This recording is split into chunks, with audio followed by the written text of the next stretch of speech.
Hello बेटा, आपकी तैयारी कैसे चल रही है? आज हम गणित का चैप्टर 3 दो चर वाले रैखिक समीकरण का युग्म पढ़ने वाले हैं। इस चैप्टर से 4 नंबर, 5 नंबर, 6 नंबर तक क्वेश्चन पूछे जाते हैं और चुटकियों में ये क्वेश्चन हो जाएंगे। कैसे, अभी समझते हैं। बेटा, जैसे कि यहां लिखा है दो चर वाले, चर राशि आपको पता है कि जिनकी वैल्यू एग्जैक्ट हमें नहीं पता होती, जिनका वैल्यू, जिनका मान अज्ञात होता है, एक निश्चित नहीं होता है। कि जैसे हम x, y, z and so on, ऐसे शब्दों से, ऐसे अक्षरों से हम उन्हें व्यक्त करते हैं जिनकी वैल्यू एक निश्चित नहीं होती है। एक बच्चा एक्स की वैल्यू कहेगा कि 2 हो सकती है, एक कहेगा 4 हो सकती है, एक कहेगा 8 हो सकती है, एक कहता -1 होगी, एक 0 होगी। तो इनकी वैल्यू निश्चित नहीं होती है। तो बेटा, तो ये तो आप समझ गए चर वाले, लेकिन उन्होंने कहा कि चर भी कितने, वो भी 2 चर और एक समीकरण। कैसे बनेगी बेटा? जैसे मान लीजिए हमने कहा कि 4x + 2y + 8 = 0। ये एक हमारे पास समीकरण बन गया। कितनी चर है बेटा इसमें? एक एक्स है, वो 2 चर हो गए। ठीक बेटा। तो उसने कहा कि लेकिन युग्म का अर्थ होता है बेटा जोड़ा, पेयर, यानी कि एक और इक्वेशन हमें चाहिए, एक और समीकरण हमें चाहिए। हमने लिख दिया कि मान लो x है +4y है +1 है =0। एक समीकरण हमारे पास ये हो गई। तो ये दो समीकरणों का हमारे पास क्या बन गया? जोड़ा बन गया, और वो भी रैखिक समीकरण। रैखिक समीकरण कैसे होते हैं बेटा? हमने पहले पढ़ा था, 9th में पढ़ा था, बहुपद वाले चैप्टर में भी पढ़ा था कि अगर चर राशि की घात 1 होती है, क्या होती है बेटा? चर राशि की घात यदि 1 होती है, उस समीकरण को हम रैखिक कहते हैं। रैखिक समीकरण कहते हैं। वो भी इसमें 2 चर आ गए। अगर एक चर होता तो एक चर वाली रैखिक समीकरण।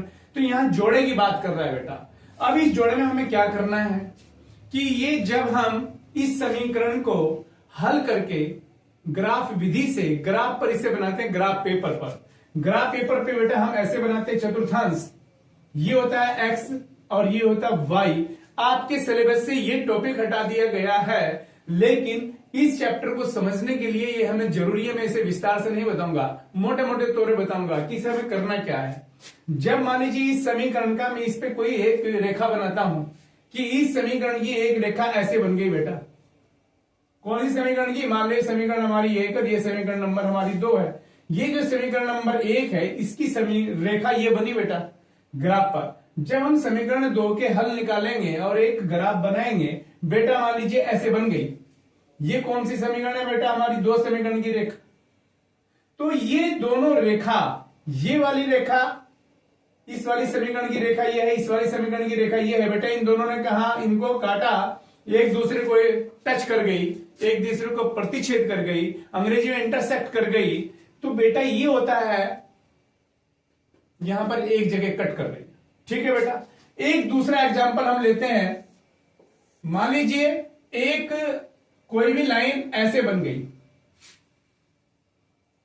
एक किसी रेखा की, एक किसी समीकरण की एक ग्राफ ऐसे बन गया। जब हमने दूसरा ग्राफ बनाया तो वो ग्राफ भी बेटा, जब हमने दूसरी रेखा का ग्राफ बनाया बेटा, वो ग्राफ भी बिल्कुल सेम इसी के ऊपर चला गया। मैंने यहां एक ब्लैक कलर से, एक नीले कलर से दिखाने की कोशिश की है, तो वो बिल्कुल सेम आ गया। बिल्कुल एक ग्राफ बना दोनों का। ठीक है बेटा। एक कंडीशन क्या होती है कि जैसे हमने एक ग्राफ बनाया बेटा कि यहां पर एक लाइन ऐसे चली गई, दूसरी लाइन बेटा ऐसे चली गई, या वन एक साइड में भी हो सकती हैं और एक्स के अपोजिट में भी हो सकते हैं, या ऐसे भी हो सकते हैं, कहीं भी खिंच सकती हैं। लेकिन कुल मिला के हमें देखना क्या है कि ये दोनों लाइन, ये जो दोनों रेखा हैं, ये बिल्कुल समांतर है। समांतर क्या होती है कि हम उन्हें कितना भी बढ़ा लें, वो कहीं भी एक दूसरे को टच नहीं करेंगी। तो क्या नहीं करेंगे? टच नहीं करेंगे, उन्हें कहते हैं समांतर रेखा।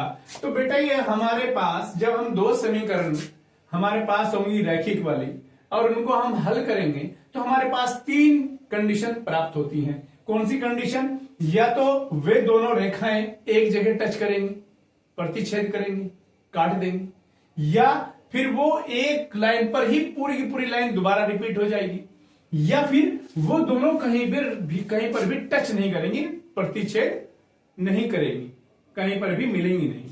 तो बेटा ये 3 कंडीशन बन गई। अब इसका मतलब क्या है कि जब वो एक जगह कट करती हैं, एक जगह टच करती हैं, तो उसे कहते हैं कि इसका हल 1 है। क्या है? इसका हल 1 है। कितने हल है? 1 है। जब वही बिल्कुल रेखा एक रेखा पर दूसरी रेखा बिल्कुल टच करती है, पूरी की पूरी सेम होती है, तो हम कहते हैं कि वहां पर अनेक हल है। कितने हल है बेटा? अनेक हल है। यानी कि जब दोनों समीकरणों का हम हल करेंगे तो इसमें एक्स और वाई के वैल्यू बहुत सारी आएंगी, अनंत। यहां पर जब ये अगर ऐसी 2 रेखा हो कि जो केवल एक ही जगह टच करेंगी, तो वहां पर केवल और एक्स और वाई की वैल्यू 1 ही आएगी। कितनी आएंगी बेटा? 1 ही आएगी। यानी कि उनका हल ऐसे, जो हम कह रहे हैं कि हल होंगे, एक्स और वाई के हल 1 होंगे, ऐसे होंगे कि जो इस समीकरण और इस समीकरण को भी संतुष्ट कर देंगे। मान लीजिए कहीं पर हमारा हल आया कि एक्स का मान तो 2 आया और वाई का मान 3 आया। ये हम निर्देशांक ज्यामिति में पढ़ चुके, यानी कि एक्स बराबर 2 रखें और वाई बराबर 3 रखें से संतुष्ट हो जाएगी। एलएचएस और आरएचएस बराबर आ जाएगी। यही मान हम इसमें रखें तो इसे भी संतुष्ट कर देंगे। उदाहरण है बेटा, ये वैल्यू नहीं करेंगे, मैं केवल एक उदाहरण दे रहा हूं आपको। तो ये हल होता है। अगर जब हम एक जगह प्रतिच्छेद करेंगे तो केवल 1 हल होगा। जब ये एक दूसरे पर बिल्कुल टच करके जाएंगी, बिल्कुल सेम बनेगी, तो वहां पर अनेक हल होंगे। जहां बिल्कुल समांतर रेखाएं बनेंगी तो वहां पर कोई भी हल नहीं होगा। एक भी एक्स वाई की वैल्यू ऐसी नहीं होगी कि जो दोनों को संतुष्ट कर दे। यहां तक आया बेटा समझ में? अब लेकिन क्वेश्चन कैसे पूछेगा?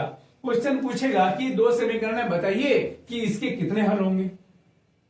कितने? इसके 1 हल होगा कि अनेक होंगे या कोई हल नहीं होगा। अब उसके लिए हम क्या करेंगे? उसके लिए कि हमें ग्राफ बनाने पड़ेगा, ग्राफ में बहुत टाइम लगेगा। तो ऐसे गणितज्ञों ने हमें एक बहुत कुछ शॉर्ट फॉर्मूला दिया है। क्या दिया बेटा? शॉर्ट फॉर्मूला दिया। वो कैसे दिया है बेटा? अभी बताता हूं। उसमें क्या करा बेटा कि मानक समीकरण दिए। क्या दिया? कि मानक समीकरण दिया, स्टैंडर्ड समीकरण। क्या बेटा? मानक समीकरण। और मानक समीकरण कैसी होती है बेटा? जैसे एक तो हो गई ax, एक हो गई by, एक हो गई c और बराबर 0। अब हमने a और b की वैल्यू क्यों नहीं रखी? जब मानक समीकरण की बात करते हैं तो वहां पर 2 चर होंगे, एक x और एक y। उनके जो गुणांक होंगे, x के साथ किसकी गुना है, y के साथ किसकी गुना है, और अचर पद क्या है वो हम अननोन रखते हैं। यानी कि ABC वहां पर कुछ भी हो सकता है। एक दूसरी समीकरण भी उसने कहा कि जोड़ा है तो दूसरी भी बनाएंगे। उसमें भी हम क्या करेंगे कि by और c बराबर 0। अब लेकिन दोनों की पहचान कैसे करेंगे कि मान लो 2 समीकरण ऐसे तो a1 b1 c1, a2 b2 और c2। हमने 2 समीकरण ले ली बेटा, ले ली। अब हम इसमें क्या करेंगे? 3 कंडीशन बनेगी। नंबर 1, यदि जब भी 2 कोई समीकरण होंगी, जैसे हमारी ये 2 समीकरण है, क्वेश्चन मान लीजिए, तो हम इसकी तुलना इससे करेंगे कि ये a1 है, a1 बराबर 4, b1 बराबर 2 और c1 बराबर 8 है। यहां पर a2 बराबर 1 है, b2 बराबर 2 है और c2 बराबर 1 है। ठीक है बेटा? अब इसमें हम क्या करेंगे? यदि a1 अपॉन a2 और b1 अपॉन b2, यानी कि a1 और a2 को डिवाइड करें, फिर b1 और b2 को डिवाइड कर दें और उन दोनों के मान बराबर न आए। क्या ना हो? मान बराबर न आए, तो इसमें क्या होगा? तब एक कितना? एक अद्वितीय हल होगा। क्या होगा बेटा? एक अद्वितीय हल होगा। कितने? एक अद्वितीय का मतलब यूनिक सॉल्यूशन, केवल एक। दूसरी कंडीशन क्या है बेटा?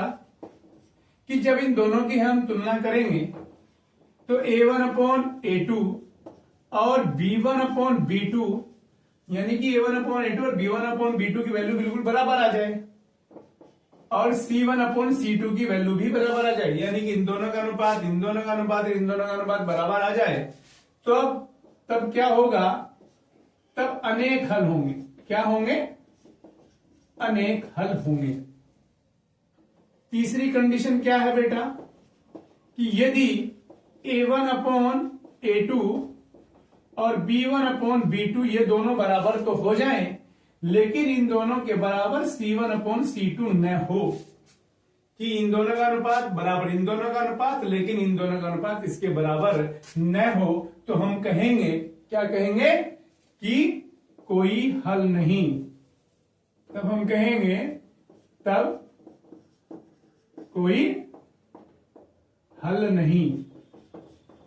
एक चीज और बेटा इसमें, क्या बेटा, एक चीज और है, क्या है, कि अगर समीकरणों के हल निकलते हैं, एक निकले या अनेक निकले, तो उन दोनों कंडीशन को, उन दोनों संभावना को हम कहते हैं संगत, कंसिस्टेंट। क्या कहते हैं, संगत, अंग्रेजी में कंसिस्टेंट। और जब कोई भी हल नहीं होता उसे हम कहते हैं असंगत, अनकंसिस्टेंट। ठीक है। एक दूसरी बात है कि जब हल एक होगा, जब एक हल होगा, यानी केवल जैसे हमें ग्राफ बनाने जा सकते नहीं, ग्राफ बनाने के लिए तो हमें एक्स के और वाई के 4-5 मान निकालने पड़ते हैं, 4-5 मान एक्स के, इसमें भी और इसमें भी, और एक ग्राफ बनता है, बहुत टाइम लगता है बेटा, लेकिन वो आपका बोर्ड में इस बार हटा दिया गया। तो हम इस फॉर्मूले से निकालेंगे कि 4/1, जैसे हम यहां निकालेंगे कि a1 अपॉन a2 हम निकालना चाह रहे हैं यहां, तो यहां क्या होगा, 4/1 है, 4 और 1 है, और b1 अपॉन b2 निकालेंगे, b1 कितना है बेटा, यहाँ पे 2 आएगा और b2 4 आएगा, काट के 1/2 आ जाएगा। तो अब यहाँ देखो a1 अपॉन a2 तो वैल्यू कितनी आ रही है बेटा, 4/1 है, और b1 अपॉन b2 की 1/2 है। ये दोनों ही बराबर नहीं है। जब ये दोनों ही बराबर नहीं है तो पहली कंडीशन आ गई। जब पहली कंडीशन आ गई तो ये होगा कि इस दोनों समीकरणों का जो हल होगा वो एक होगा, एक और एक, केवल एक, और ये संगत कंडीशन होगी। और उसमें हम कहेंगे, हम ये भी बता सकते हैं ये देख करके कि इसके ग्राफ कैसा बनेगा। ग्राफ कैसे बनेगा बेटा, ग्राफ बनेगा प्रतिच्छेद करेंगी। क्या करेंगे, प्रतिच्छेद करेंगे। यहां पर क्या है बेटा कि a1 upon a2, b1 upon b2 और c1 अपॉन c2 है, तो यहां पर क्या होगा, क्या बनेगा, बिल्कुल सेम बनेंगी, संगत रेखाएं बनेंगी। कैसी बनेंगी, संगत रेखाएं बनेंगी, एक ही बनेंगी। क्या बनेंगी, एक ही बनेंगी। और जब ये वाले आ जाएंगे तो वहां हम कह देंगे समांतर बनेंगी। क्या बनेंगे, समांतर, समांतर होंगे। यहां तक बेटा समझ में आया। इन्हीं के आधार पर हमारे कुछ क्वेश्चन आते हैं। हाँ, एक चीज इसमें और है कि जैसे हमने यहां लिखा a1 upon x plus b1y plus c1 बराबर 0, अगर मैं इस मानक समीकरण को हम दूसरी तरीके से भी लिख सकते हैं। कैसे, कि a1 यही लिख देता हूं बेटा कि a1x प्लस b1y बराबर c1। दूसरी कौन सी होगी, a2x प्लस b2y बराबर c2। हम इस समीकरण को ऐसे भी लिख सकते हैं और ऐसे भी लिख सकते हैं। समझ गए बेटा कि दोनों तरीके से लिख सकते हैं। बस ये ध्यान रखना है कि जो दोनों समीकरण होंगी, यदि C1 इसमें इधर लिया है और इसमें इधर लिया है, दोनों का एक जैसे ही करना है, या तो बराबर के उधर लेके जाना है या बराबर से इधर लेके आना है। अगर आपने इसी क्वेश्चन को मैं ऐसे कन्वर्ट कर दूं, इसी क्वेश्चन को यदि मैं इसी रेखा को कैसे कर दूं बेटा, 4x प्लस 2y बराबर से इधर लेके जाएंगे माइनस के 8 होगा, और इसे चेंज कर दूं बेटा, इस वाले को चेंज कर दूं कि x प्लस 4y बराबर माइनस के 1 कर दूं, तो बेटा अगर मैं इससे a1 upon a2, b1 upon b2 और c1 अपॉन c2 इससे निकालूं और इससे निकालूं, बिल्कुल सेम आएंगे। तो इससे घबराना नहीं है। कहीं कहेंगे कि बुक में ऐसे दे रखा था, बुक में ऐसे दिया था, एक सर ने ऐसे बताया था, एक सर ने ऐसे बताया, तो इसमें कंफ्यूज नहीं होना है। आप ऐसे लिख लें या ऐसे लिख लें, लेकिन ध्यान रखना है कि अगर C1 में एक समीकरण में इधर रखोगे बराबर से इधर, तो दूसरे में भी उधर लेके जाना पड़ेगा। ठीक है बेटा। अभी हम इसमें कुछ क्वेश्चन कराते हैं। तो बेटा पहला क्वेश्चन करते हैं। रैखिक समीकरणों x प्लस 2y प्लस 5 बराबर 0 तथा -3x - 6y plus 1 equal to 0 के युग्म के हलों की संख्या की ज्ञात कीजिए। बेटा हमें यहाँ पर दो रैखिक समीकरण दी गई हैं और उन दोनों में ये कहा कि जब हम इन्हें हल करेंगे तो कितने हल होंगे। अब हमारे पास तीन कंडीशन है, एक हल होगा या अनेक हल होंगे या कोई भी हल नहीं होगा। तो बेटा सबसे पहले हम क्या करते हैं, क्वेश्चन नंबर 1 डालते हैं। वैसे तो ये अभी 2 वर्ष पहले बोर्ड में एग्जाम में आया था और एमसीक्यू में आया था, इसके 4 आंसर भी दिए थे। तो हम सबसे पहले लिखेंगे कि दोनों समीकरणों को लिखते हैं बेटा। तो 3x - 6y + 1 = 0, ये समीकरण नंबर 1 है बेटा। ये समीकरण नंबर 2 है। पूरा युग्म हमारे पास है समीकरणों का। अब हम यहाँ क्या करते हैं, हमारे पास मानक समीकरण थी, कौन सी थी, a1x + b1y + c1 = 0 और एक थी a2x + b2y + c2 = 0। उन दोनों समीकरण से इसकी तुलना करनी है, यानी कि पहली मानक समीकरण से इसकी तुलना करनी है, दूसरी वाली से इसकी तुलना करनी है। हम दोनों ना लिखे, हम लिखते हैं कि मानक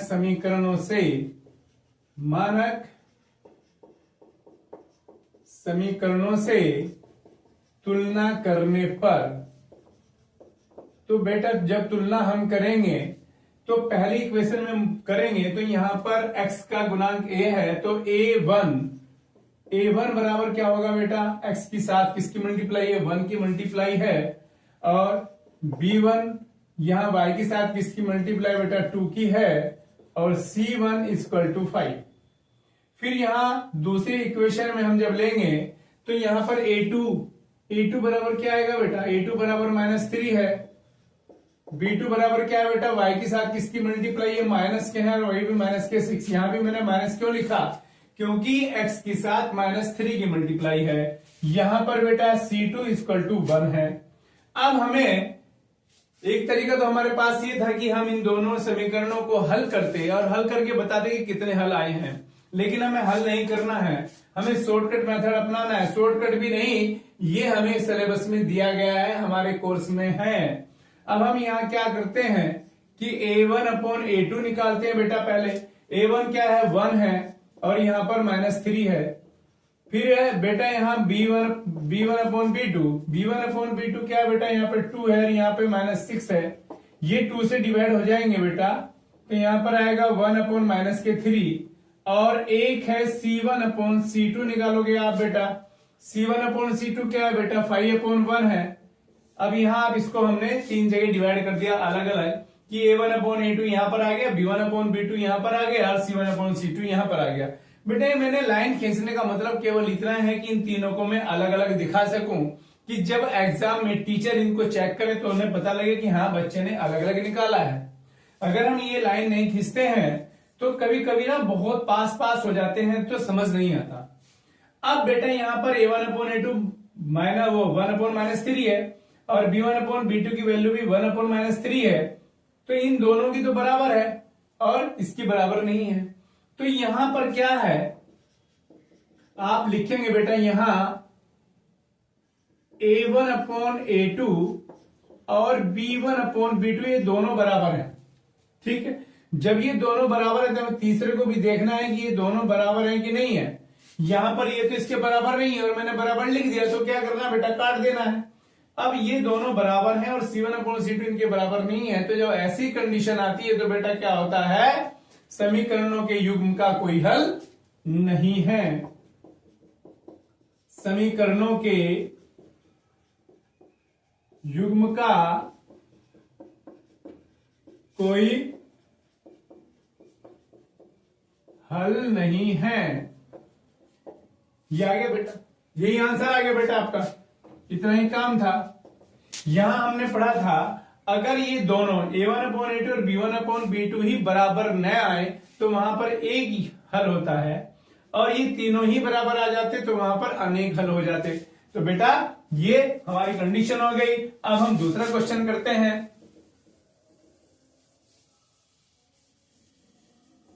दूसरा क्वेश्चन पढ़े बेटा, रैखिक समीकरण के युग्म x - y = 8 तथा 3x - 3y = 16 के हलों की संख्या कितनी होगी। तो बेटा ये भी बिल्कुल हमारा पहले क्वेश्चन की तरह है, दोनों समीकरणों को बेटा हम यहां लिख लेते हैं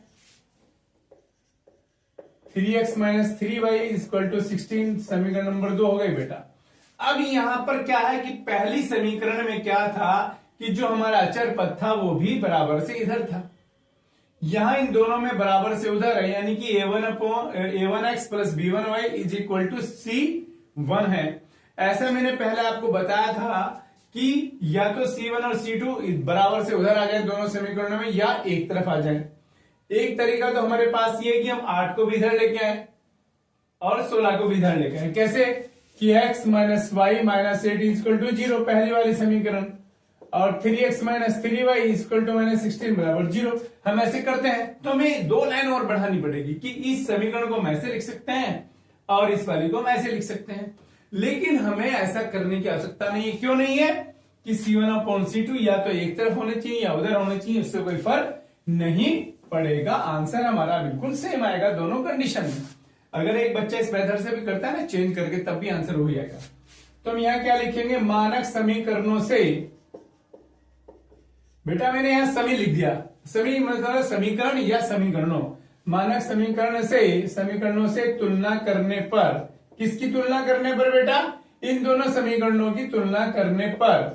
तो यहां क्या लिखेंगे, इसमें जब तुलना करेंगे, यहां पर a1 क्या है बेटा, x का गुणांक कितना 1 है, b1 क्या है बेटा, y का गुणांक -1 है, और c1 बराबर क्या है बेटा 8 है, 8 आ गया।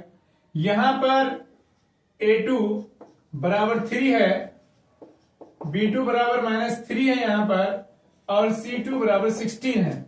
हाँ बेटा ये चीज है ना, देखो मैंने बताया था आपको a1x प्लस b1y बराबर c1, या a1x plus b1y minus c1 बराबर 0।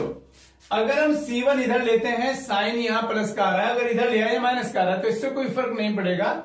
हम यहां क्या कर लेंगे कि मानक समीकरण हमारी ये भी और ये भी की, मान लीजिए यहां पर हमने इससे तुलना करी और यहां पर इससे तुलना करी, ठीक है, दोनों कंडीशन में कर सकते हैं। इसमें साइन के चक्कर में आपको ज्यादा नहीं पढ़ना है, नहीं इसको समझना, बस रट लो कि c1 कहीं भी हो, या तो दोनों बराबर से उधर हो या दोनों के बराबर से इधर हो, बस ये ध्यान रखना है। ठीक है बेटा, यहां फिर हम क्या करेंगे कि यहां हम a1 अपॉन, यहां की आवश्यकता नहीं है, a1 अपॉन a2 बराबर क्या होगा बेटा, यहां पे 1/3 है, b1 अपॉन b2 बेटा -1 और अपॉन में -3, माइनस से माइनस कैंसिल हो जाएगा बेटा, क्या आएगा 1/3, और c1 अपॉन c2 क्या होगा बेटा 8/16 है, 8 1 जा 8, 8 2 जा, यानी कि 1/2। बेटा यहां क्या करेंगे आप कि यहां क्या आया कि a1 अपॉन a2 1/3 था और b1 अपॉन b2 भी 1/3 था, यानी कि ये दोनों चीज बराबर आ गई। तो अब हम तीसरी c1 अपॉन c2 देखते हैं कि इसके बराबर आया कि नहीं आया। ये बराबर नहीं आया। जब ये बराबर नहीं आया तो हम क्या लिख देंगे, इसलिए समीकरणों के युग्म का कोई हल नहीं है, कोई हल नहीं है बेटा। आंसर आ गया आपका, क्या आ गया बेटा, आंसर आ गया है। ठीक है बेटा, अगला क्वेश्चन करते हैं बेटा। दिखाइए कि, क्या दिखाइए कि समीकरण 3x minus y is equal to 2 तथा 9x minus 3y is equal to 6 के अनेक हल होंगे। यहां पर हमें क्या कहा बेटा, पहले दो क्वेश्चनों में हमें कहा था कि इन दोनों समीकरणों के युग्म है, इनके हलों की संख्या में से पूछा था उसने कि कितनी है। लेकिन यहां पर क्या कहा कि ये आपको बताना, वो कह रहा है कि इन दोनों के हल जो हैं वो अनेक हैं, उनको पता है क्वेश्चन वालों को, लेकिन हमें कहा कि आप मुझे बताओ कि क्यों इनके अनेक हल हैं। तो बेटा ऐसा भी करने के लिए क्वेश्चन को थोड़ा घुमाया है, तो हमें कौन सा मेथड अपनाना है, जो हमने पहले और दूसरे क्वेश्चन में अपनाया वही सेम मेथड इस क्वेश्चन में भी हम अपनाएंगे। हमारे पास एक समीकरण है 3x minus y is equal to 2, दूसरी है 9x minus 3y is equal to 6। ठीक है बेटा, फिर वही सबसे पहले काम क्या है, मानक समीकरणों से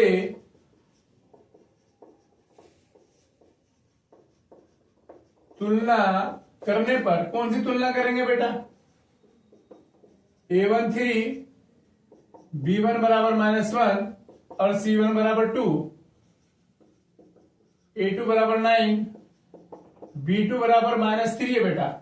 बस ये ध्यान रखना कि जो A2 होता है या A1 होता है वो x का गुणांक होता है, B1 या B2 जो होता है y का गुणांक होता है, और C1 क्या होता है जो अचर पद होता है। अब क्या है कि A1 A2 हमारे पहले समीकरण में आएंगे, A1 B1 C1, और A2 B2 C2 दूसरी समीकरण में आएंगे।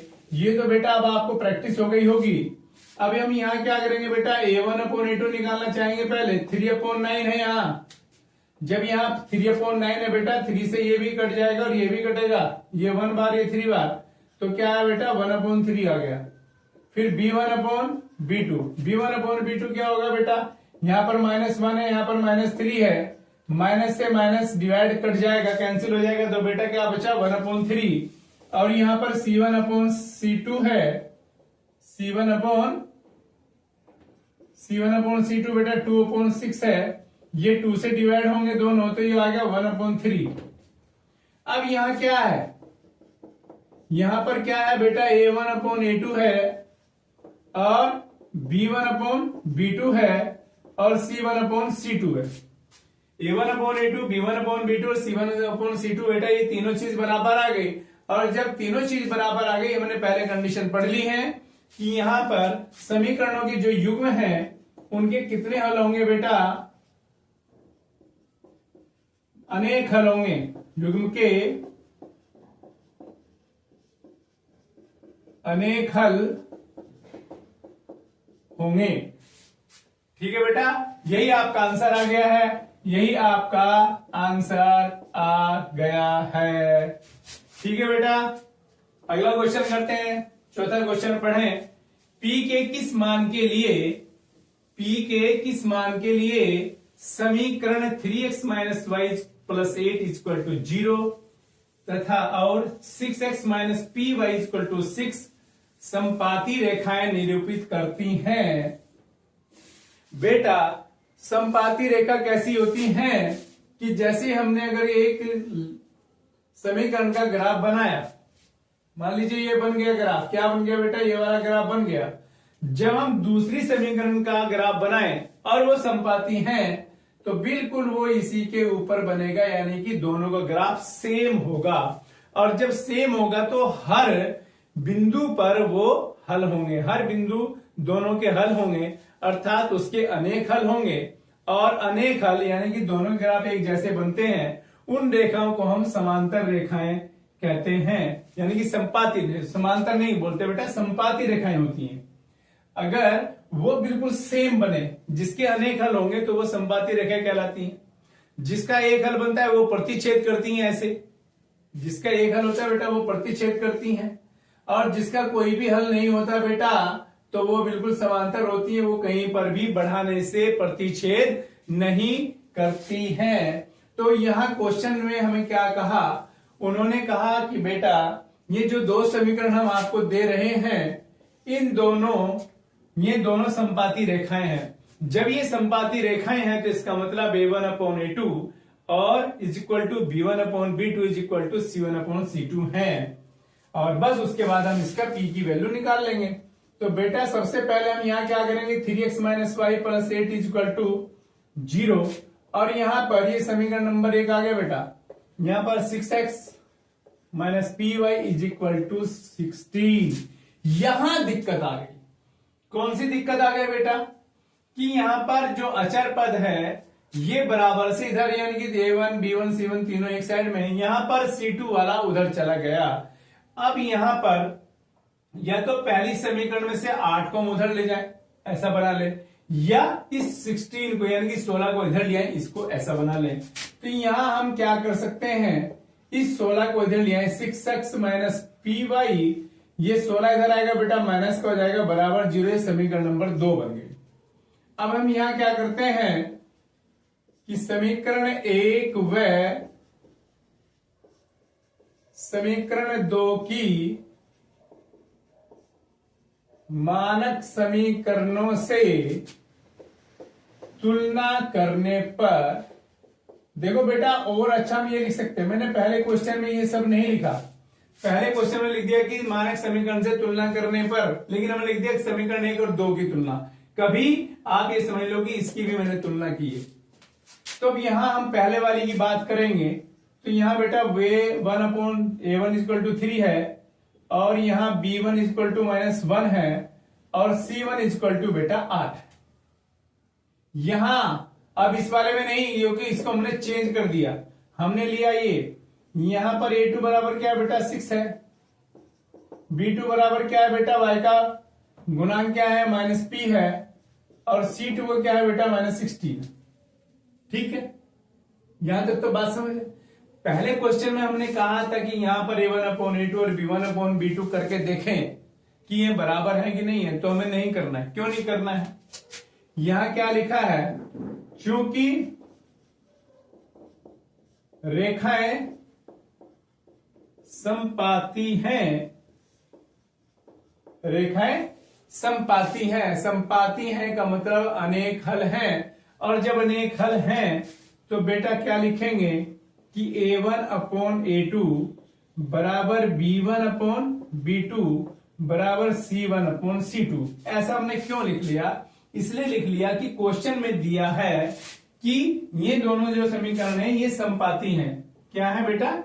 ये समपाती है, और जब ये समपाती हैं, जब ये समपाती हैं तो ये तीनों चीज बराबर होंगी। क्यों होंगी? क्योंकि समपाती का मतलब है अनेक हल हैं। तो यहां पर जो इनके मान हम यहां रख देते हैं, a1 का मान बेटा 3 है और a2 का मान 6 है, b1 का मान -1 है और इसका मान -p है, c1 का मान 8 है और c2 का मान 16 है। अब बेटा यहां ये तीनों चीज बराबर हैं, या तो मैं दूसरे और तीसरे पद को लेके कर लूं हल, या पहले और दूसरे पद को लेके हल कर लूं, दोनों से आंसर सेम आ जाएगा। तो हम यहां लिखते हैं कि प्रथम दो पद लेने पर क्या लेते हैं, इन दोनों को लेते हैं। प्रथम दो पद लेने पर क्या होगा बेटा, यहां यानी कि 3/16 -1, ये -1 और -p है, तो ये बेटा माइनस से माइनस कैंसिल हो जाएगा, ऐसे आ जाएगा बेटा। आप यहां 3 1 जा 3, 3 2 जा 2, यानी 1/2 आ गया। जब क्रॉस मल्टीप्लाई करेंगे तो बेटा p = 2 आ गया, यही हमारा आंसर आ गया। अगर मैं इन दोनों को लेऊंगा तो यहां पर भी p की वैल्यू 2 आएगी। तो उसने कहा है कि यदि इस क्वेश्चन में हम p की जगह 2 रख देते हैं, p की जगह 2 रख देते हैं, तो इनके अनेक हल होंगे, अर्थात ये दोनों रेखाएं समपाती होंगी, एक बिल्कुल दोनों का ग्राफ सेम बनेगा। तो बेटा ये क्वेश्चन हमने कर लिया। अब हम अगला क्वेश्चन करते हैं, बिल्कुल इसी तरह का है। अगला क्वेश्चन पढ़ते हैं बेटा, समीकरण 2x + ay = 1 तथा 3x - 5y = 7 का कोई भी हल नहीं होगा यदि a का मान है। अब यहां थोड़ा सा क्या दिया बेटा कि दो समीकरण दे दी हैं और कहा कोई भी हल नहीं होगा। कोई भी हल नहीं होने का मतलब क्या कि बेटा a1/a2 बराबर b1/b2 इन दोनों के बराबर नहीं है, c1/c2। तो वो कह रहा है कि होगा यदि a का मान है। वो कह रहा है कि a का वो कौन सा मान है। देखो लैंग्वेज दोनों में चेंज की। यहां तो उन्होंने कहा कि p का कौन सा मान होगा जिसके लिए रेखाएं समपाती हुई। यहां उन्होंने कहा कि ये दोनों का कोई भी हल नहीं होगा यदि a का मान ये हो। कौन सा हो? इनमें से कोई एक हो। तो अब क्या होगा बेटा, हम यहां बिल्कुल जैसे हमने चौथा क्वेश्चन किया बिल्कुल सेम करेंगे। यहां उन्होंने कहा कोई भी हल नहीं होगा, अर्थात ये दोनों रेखाएं समांतर होंगी। तो बेटा पांचवा क्वेश्चन क्या होगा, सबसे पहले हम ये दो इक्वेशन लिखेंगे कि 2x + ay = 1 और यहां पर 3x - 5y = 7। बेटा ये दो समीकरण हमारे पास बन गई है। तो यहां लिख देंगे कि समीकरण 1 व 2 की मानक समीकरण से तुलना करने पर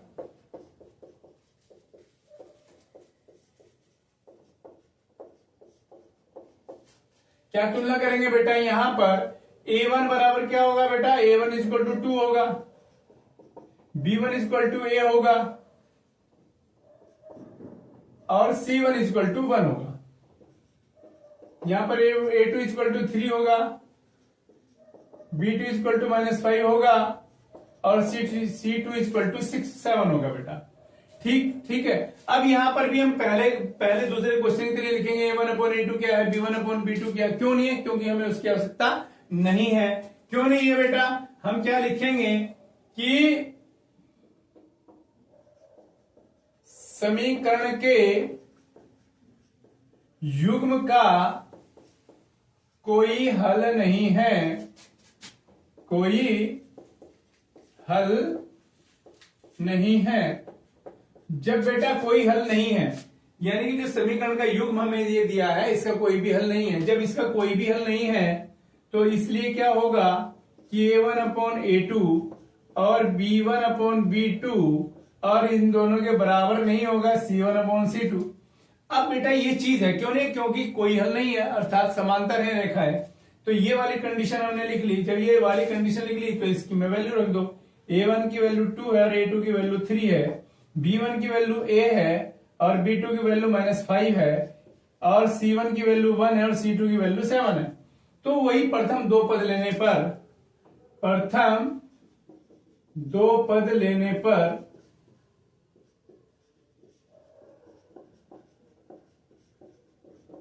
क्या होगा बेटा? 2/3 और a/-5 मल्टीप्लाई करेंगे, क्रॉस मल्टीप्लाई करते बेटा। 3 की a में मल्टीप्लाई होगा, यहाँ पे माइनस के 10 है और a इक्वल टू क्या आ जाएगा बेटा? -10/3 आ गया बेटा, -10। तो यही हमारा बेटा आंसर आ गया। और ये तो एमसीक्यू में आया है, इतना हमने काम करा है। जब हम काम करते हैं एमसीक्यू के लिए रफ में हमें हल करना है तो ये सब लिखने की इतनी हमें आवश्यकता नहीं। हम डायरेक्ट भी कर सकते हैं कि a1/a2 ये सीधा फॉर्मूला लिखो और इनकी वैल्यू यहीं से रख दो, क्योंकि ये तो सब आपके याद हो गए होगा बेटा। तो आपका सी ऑप्शन आपका सही हो गया और आप OMR शीट में इसको फिल कर देंगे।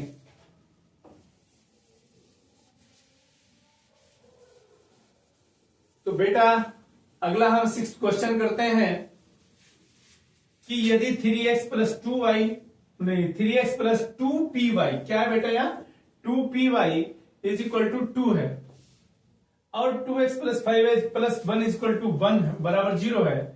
तो द्वारा निरूपित रेखाएं परस्पर समांतर है। उसने कहा कि ये दोनों रेखाएं परस्पर समांतर हैं। क्या है बेटा? दोनों रेखाएं परस्पर समांतर हैं, परस्पर समांतर और कोई हल नहीं है, दोनों सेम कंडीशन है। अगर कोई हल नहीं आएगा तब भी वो समांतर होंगे, समांतर होगा तब भी। यानी कि a1/a2 और b1/b2 और c1/c2, यानी कि a1/a2 और b1/b2 तो बराबर होंगे, लेकिन इनके बराबर c1/c2 नहीं होगा। तो इस छठे क्वेश्चन में भी सेम बिल्कुल पांचवे की तरह करेंगे, लेकिन थोड़ा सा अंतर इस क्वेश्चन में दिया गया है। तो यानी कि यहाँ पर जो c1 है अचर पद है उसको दूसरी तरफ लेके चले गए, दे रखा है उसने, हम लेकर नहीं गए बेटा। 2x + 5y + 1 = 0 है। इस 1 को भी हम उधर ले जाए या 2 को इधर ले आए? क्या ले आए? इसको हम यहीं पर ले आते हैं। 3x प्लस, अच्छा चलो ठीक है बेटा, हम इसको नहीं लेके हम इसको चेंज नहीं करते तो उसको हम ले जाएंगे दूसरी तरफ। इसको समीकरण नंबर 1 मान लेते हैं बेटा। 2x + 5y + 1 = 0। क्या है कि हमने पहले वाले क्वेश्चन में कि उधर था तो उधर से बाहर से यानी कि बराबर से दूसरी साइड से इधर लेके आ गए थे। इस बार हम अंदर उधर पहुंचा लेंगे इसको। तो 2x + 5y = 1 को इधर लेके जाएंगे तो -1 आ जाएगा, समीकरण 2 आ गई। तो यहां क्या करेंगे बेटा कि समीकरण 1 व 2 की मानक समीकरणों से तुलना करने पर क्या करेंगे तुलना बेटा? यहां पर क्या होगा बेटा? a1 = 3 होगा, b1 बराबर बेटा वहां यहां पर y की साथ मल्टीप्लाई है 2p की, तो 2p आएगा, खाली 2 नहीं आएगा, खाली p नहीं आएगा, 2p आएगा। और C1 इक्वल टू बेटा 2 है। अब यहां पर आ जाओ बेटा, A2 बराबर 2 है इस वाले में, और B2 इक्वल टू 5 है, और C2 इक्वल टू -1 है। ठीक है, अब यहां पर क्या होगा, क्योंकि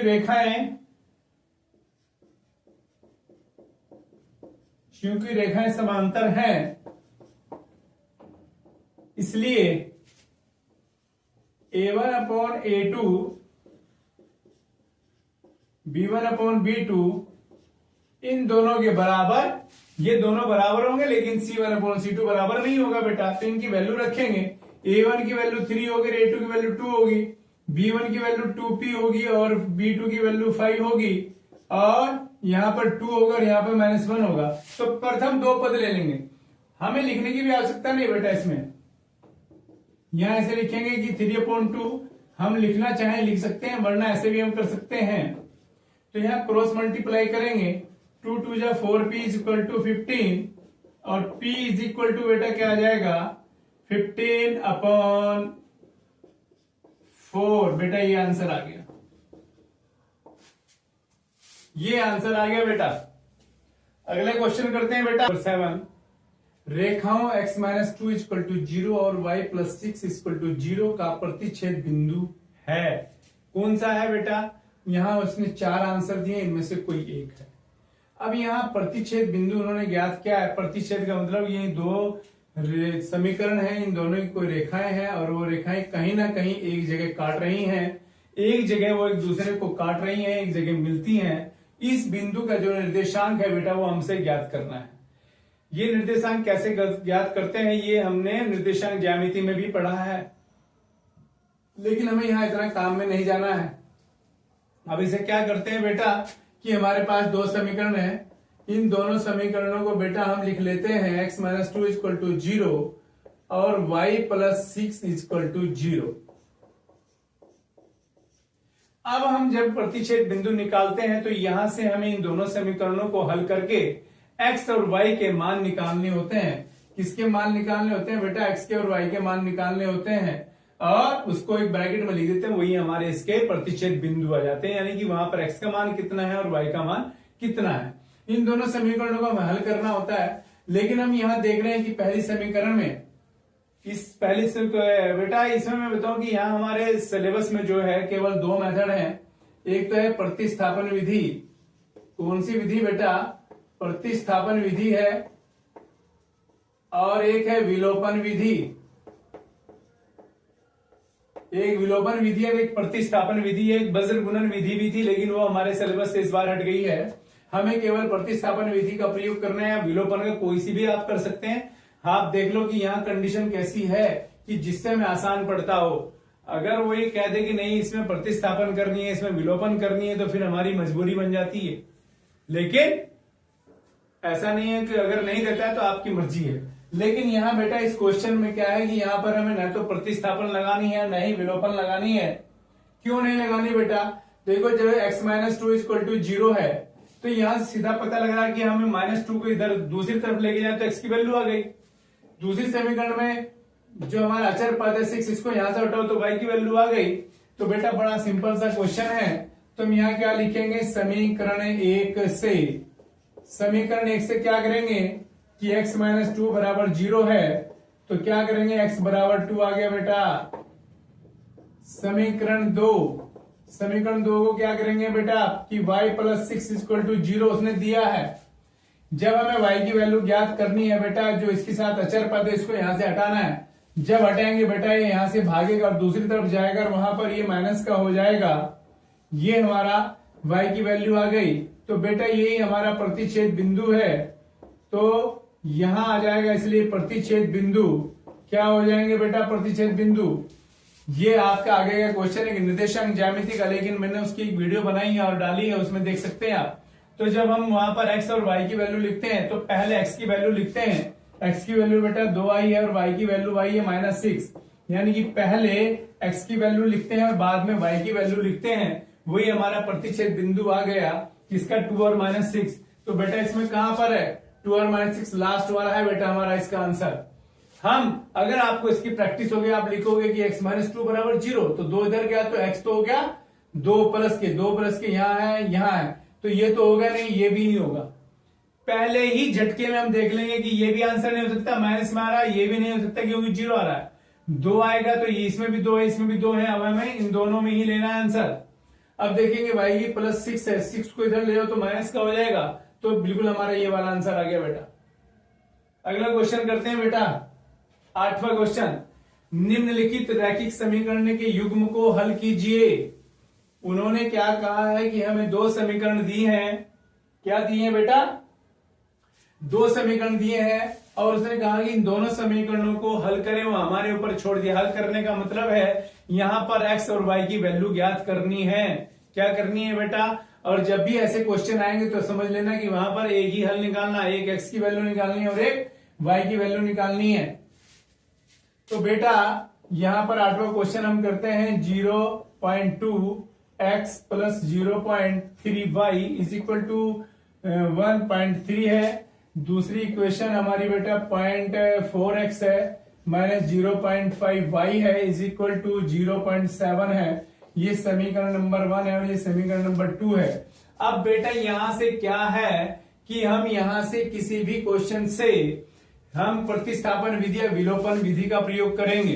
प्रतिस्थापन विधि का मतलब क्या होता है बेटा कि यहां से x की वैल्यू निकालें या y की वैल्यू निकालें और दूसरी समीकरण में पुट कर दें, या फिर हमारे पास दूसरा तरीका है विलोपन विधि का। विलोपन विधि के करने के लिए बेटा आपने 8वीं में क्वेश्चन करे होंगे, लेकिन थोड़ा सा टिपिकल क्या है कि इसमें दशमलव, इसमें पॉइंट आ गया, दशमलव आ गई। तो अब यहां देखो कि यहां पर 0.2 है और यहां पर 0.4 है, यहां पर 0.3 है, यहां पर 0.5 है। अब हमें इन दोनों समीकरण में वो देखना है कि किसमें आसान पद्धति से, आसान मेथड से x या y के गुणांक बराबर हो जाएं। अगर मैं y के गुणांक बराबर करना चाहूं तो ऐसा कोई भी नंबर नहीं है कि मैं 0.3 में मल्टीप्लाई कर दूं और 0.5 आ जाए। मल्टीप्लाई होंगे बेटा, इसमें डिवाइड नहीं होंगी, मल्टीप्लाई होंगी, प्लस नहीं होंगी, माइनस नहीं होंगी। तो इक्वल करने के लिए कि 0.3 में कुछ नहीं है, क्या हो सकता है कि अगर मैं 0.23 में, अगर मैं 0.3 में 5.5 की गुना करूं तो 0.15 आ जाएगा। अगर मैं 0.5 में 0.3 की मल्टीप्लाई करूं तो 0.15 आ जाएगा। यानी कि अर्थात अगर मैं y को बराबर करना चाहूं तो पूरी समीकरण को, यहां मैंने कहा कि 0.5 से गुना करके ये हो जाएगा कि पूरी समीकरण को, समीकरण 1 को 0.5 से मल्टीप्लाई करने पर, यानी कि 0.5 से गुना करने पर 0.5 की इसमें भी गुना, इसमें भी गुना, इसमें भी गुना करनी पड़ेगी। फिर समीकरण नंबर 2 को 0.3 से 0.3 से गुना करनी पड़ेगी, तो 2 जगह गुना करनी पड़ेगी। कब? जब मैं ये चाहूंगा कि y के गुणांक बराबर कर लूं। अब हम देखते हैं कि x के गुणांक बराबर हो सकते हैं कि नहीं आसानी से। y के गुणांक बराबर करने के लिए तो दोनों समीकरणों को गुना करनी पड़ेगी। अब यहां 0.2 है और यहां 0.4, तो हमें पता लग रहा है प्रथम दृष्टया कि इस वाले 0.2 में अगर मैं 2 से मल्टीप्लाई कर दूं, पूरा 2 से मल्टीप्लाई कर दूं तो 0.4 आ रहा है बेटा। तो एक झटके में आ गया कि मैं अगर इसे 0.2 से, दशमलव नहीं पूरे 2 से गुना कर दूं तो ये आ जाएगा, x के गुणांक बराबर आ जाएंगे। वही हमें करने हैं। क्यों करने हैं कि विलोपन भी एक को गायब करना है। गायब कब होगा? जब दोनों बराबर होंगे। जब दोनों बराबर होंगे तो युद्ध होगा, युद्ध होगा तो एक मरेगा, खत्म हो जाएंगे, दोनों मर जाएंगे। तो हम यहां क्या लिखेंगे कि समीकरण 1 को हमने सोच लिया बेटे, हमने सोचना पड़ेगा पहले। तो ये अब सोच लेंगे, रफ में हम करके देख लेंगे किसके बराबर आते हैं। उसके बाद हम लिखते हैं कि समीकरण 1 में 2 से गुना करने पर, क्या बेटा? गुना करने पर क्या बेटा?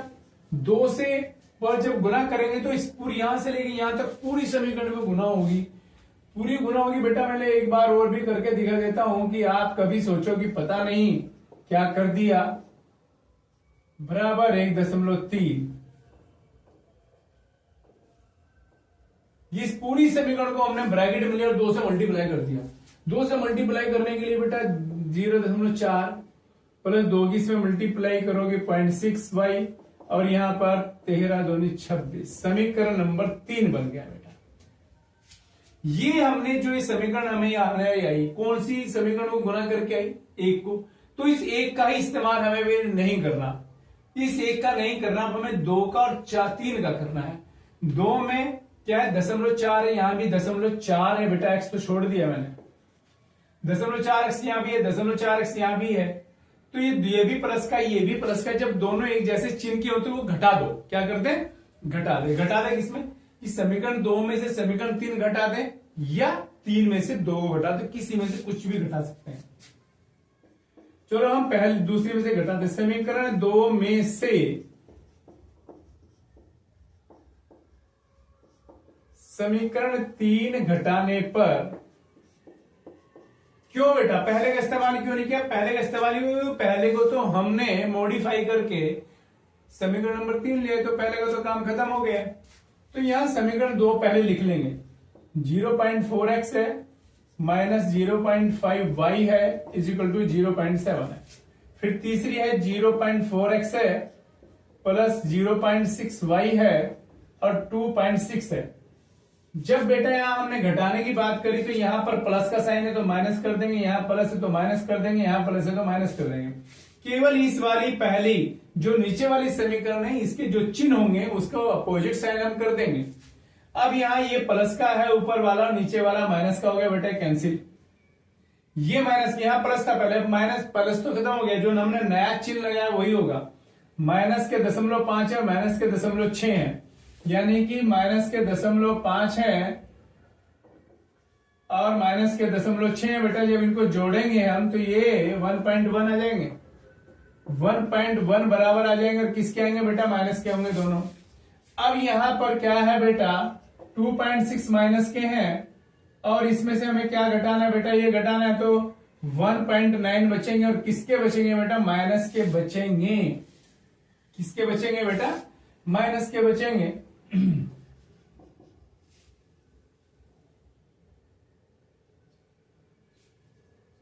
अब बेटा माइनस से माइनस कैंसिल हो जाएगा, y की वैल्यू आएगी 1.9 अपॉन 1.1, तो यानी कि आगे पॉइंट से पॉइंट कट जाएगा 19/11। y 19 अपॉन 11 आ जाएगा बेटा। किसकी वैल्यू आ जाएगी बेटा? ये आएगी y की वैल्यू। अब हमें y की वैल्यू तो ये आ गई। अब हमें किसकी चाहिए वैल्यू बेटा? x की चाहिए।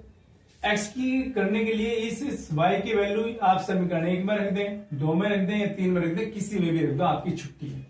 तो हम पहले वाली में रख देते हैं। y का मान समीकरण 1 में रखने पर कैसे रखेंगे? 0.2x है बेटा प्लस 0.3 है, यहां पर मल्टीप्लाई करेंगे 19/11 की बराबर 1.3। देखना बेटा यहां पर 0.2x है प्लस 0.3 की 19 में मल्टीप्लाई करेंगे बेटा 5.7/1 और बराबर 1.3। अब ये भी अचर पद है, ये भी अचर पद है, इस अचर पद को बेटा इधर ले जाओ। कैसे?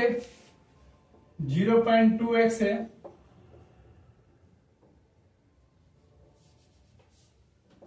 तो 1.3 है माइनस इसको अपॉन 1 कर लें और ये आ जाएगा हमारा 5.7/11। बेटा यहां 11 एलसीएम लेंगे, 1 से 11 को डिवाइड करेंगे तो 11 आएगा, 11 की इसमें मल्टीप्लाई करेंगे, 11 × 33 14.3 और माइनस 5.7, तो 0.2x बेटा बचेगा 13 में से 7 गए 6 और यहां बचे आपके 13 में से 5 गए 8 बेटा 8.6/11। और यहां पर बेटा इसकी वैल्यू भी घटानी है। 11 मल्टीप्लाई 0.2 है, 0.2 से 0.2 चला जाएगा और इससे कटेगा 43 बार, तो x की वैल्यू आ गई बेटा 43/11।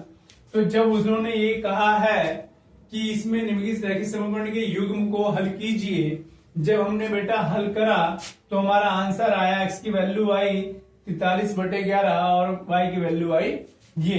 तो हमारा आंसर आ जाएगा बेटा कि x बराबर 43/11 और y बराबर 19/11। ये हमारा आंसर आ गया बेटा। और आप इसे ये देखना चाहते हैं कि हमारा आंसर सही आया या गलत आया, हमारे पास आंसर शीट तो नहीं होगी, तो x की और y की वैल्यू आप इस समीकरण में रख दें या इसमें रख दें। जब इधर रखोगे तो LHS इन दोनों की पूरे की वैल्यू और वो 1.3 आ जाएगी। क्या आ जाएगी बेटा? 1.3 आ जाएगी। समझ आया बेटा? अभी समझ भी नहीं आया होगा तो हम अगला क्वेश्चन करेंगे तो आपको क्लियर हो जाएगा। तो अगला क्वेश्चन पढ़े बेटा नाइन्थ क्वेश्चन में क्या है बेटा कि निम्नलिखित रैखिक समीकरण के युग्म को हल कीजिए। हल करिए कि 3x - 5y - 4 = 0 और 9x = 2y + 7। देखो बेटा 9 3x - 5y - 4 = 0 और अगला है 9x = समीकरण नंबर 1 मान लो बेटा और 2y + 7। अब यहां देखो बड़ा अजीब और गरीब है।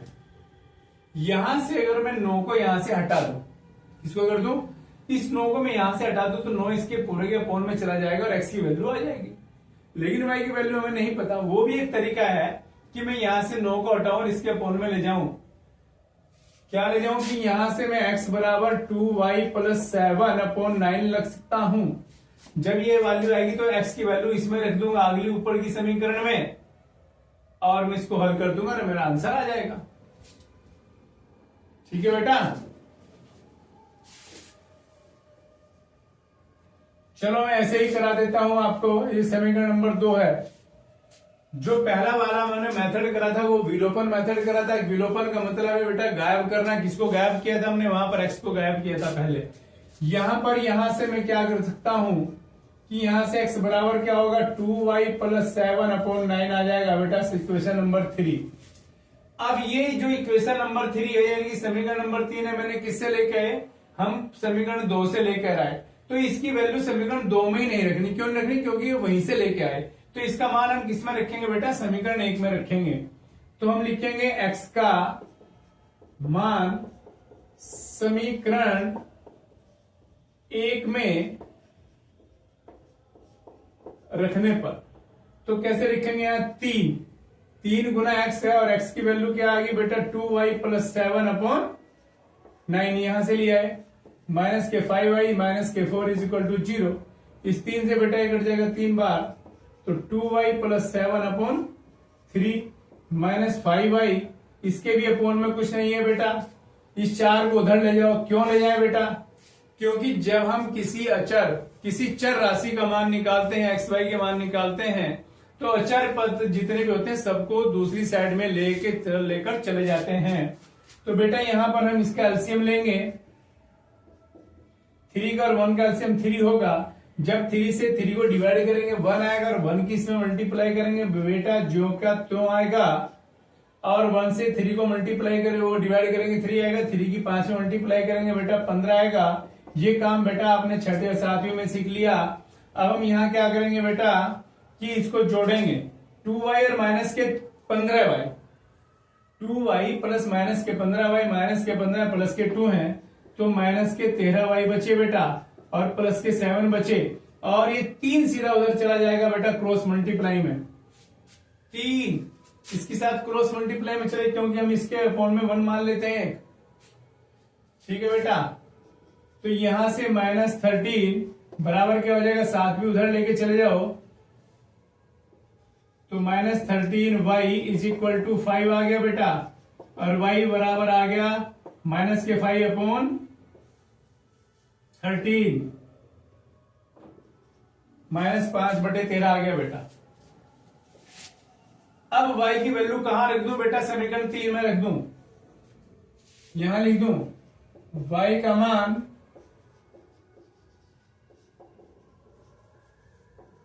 समीकरण 3 में रखने पर क्या है बेटा? यहां पर x बराबर 2। अब यहां y की जगह क्या लिखेंगे, -5/13 + 7। तो यहां क्या आ गया, -10/13 + 7/1/9। अब बेटा ये ऊपर वाला हम अलग से हल करेंगे, आप यहां कंफ्यूज हो जाएंगे, मैं नहीं हूंगा क्योंकि मुझे प्रैक्टिस है। तो यहां पर 13 एलसीएम आएगा, यहां -10 आएगा बेटा, और यहां पर 91 आएगा। तो यहां हम ले आएंगे 81/13 प्लस के, ये आ गया बेटा यहां 81/13/9। अब क्या होगा बेटा, 81 और यहां पर 13 और 9 की मल्टीप्लाई होगी, 9 से बेटा ये कट जाएगा, 81 9 बार, तो x की वैल्यू आ गई बेटा 9/13। तो आंसर जब हम लिख देंगे कि आंसर बराबर x बराबर 9/3 और y बराबर -5/13।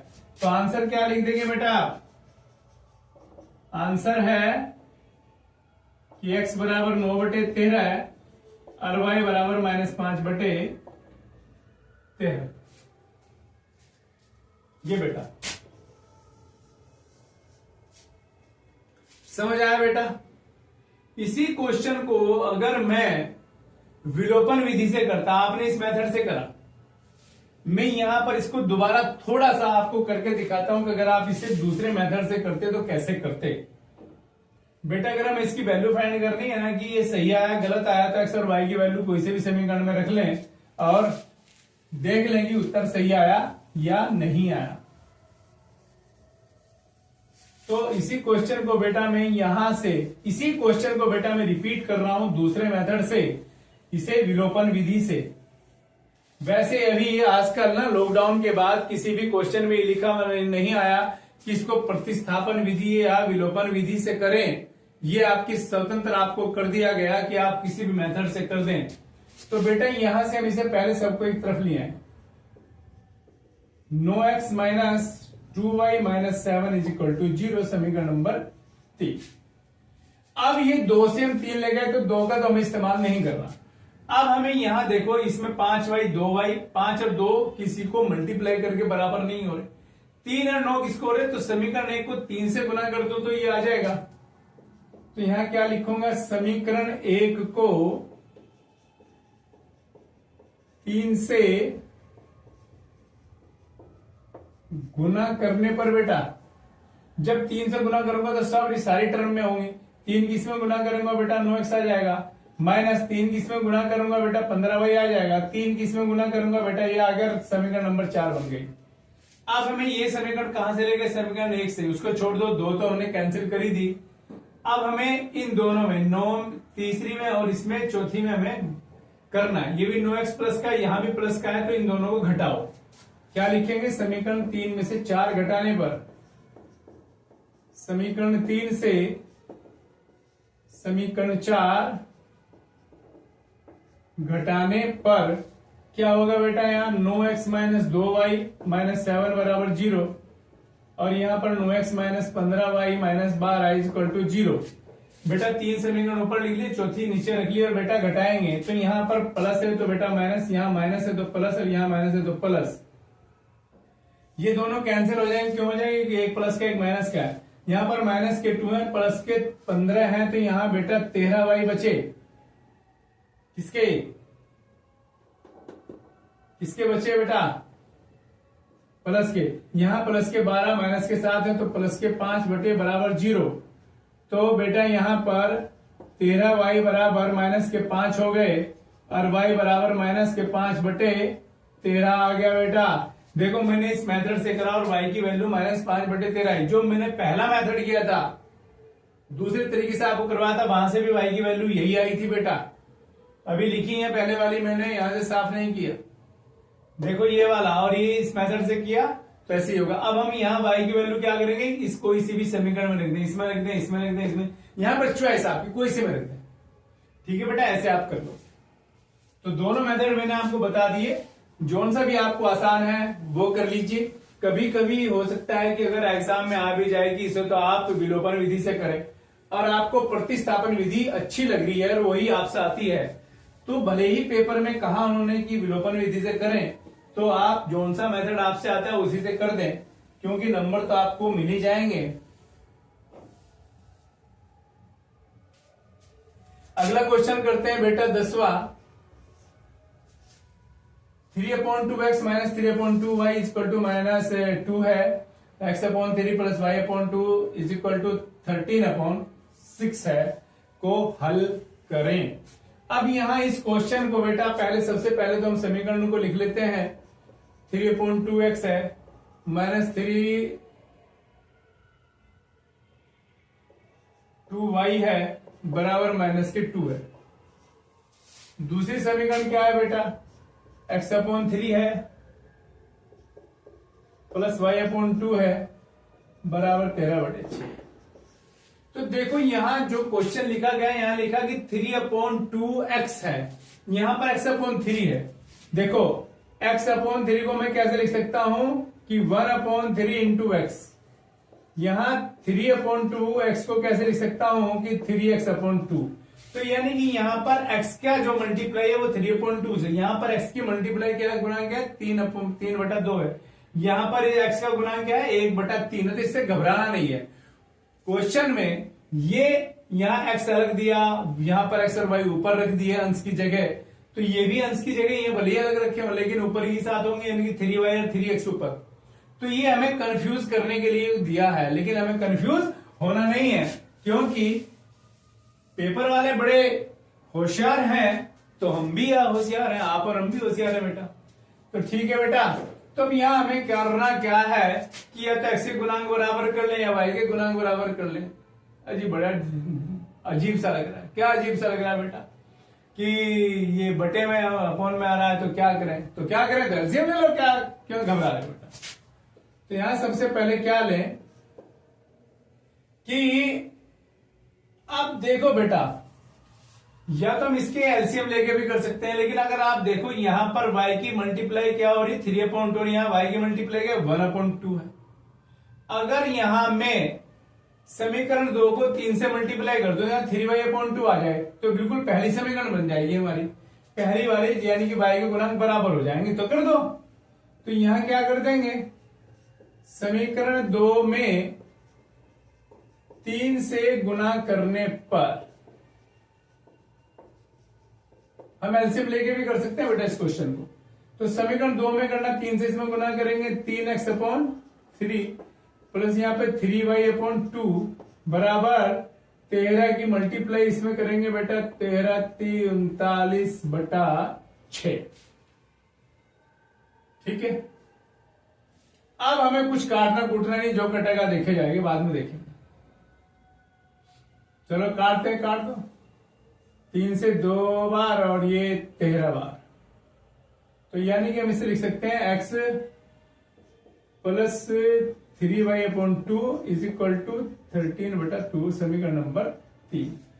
अब ये वाली जो समीकरण हम लेके आए वो इससे लेके आए 2 से, तो इस 2 का इस्तेमाल हमें नहीं करना, 2 का इस्तेमाल हमें नहीं करना। अब यहां देखो कि x का गुणांक यहां बराबर नहीं, 3y/2 प्लस के हैं, यहां पर यही सेम माइनस के हैं। तो अगर ये प्लस और माइनस है, पहले क्वेश्चन में दोनों एक जैसे चिन्ह के थे, प्लस के तो हमने घटाया था। जब अगर गुणांक बराबर हैं किसी भी चर के, यानी कि x के हो या y के, अगर गुणांक बराबर हैं और अलग अलग चिन्ह के हैं तो बेटा वो जुड़ेंगे। तो हम यहां क्या लिखेंगे कि समीकरण 1 व 3 को जोड़ने पर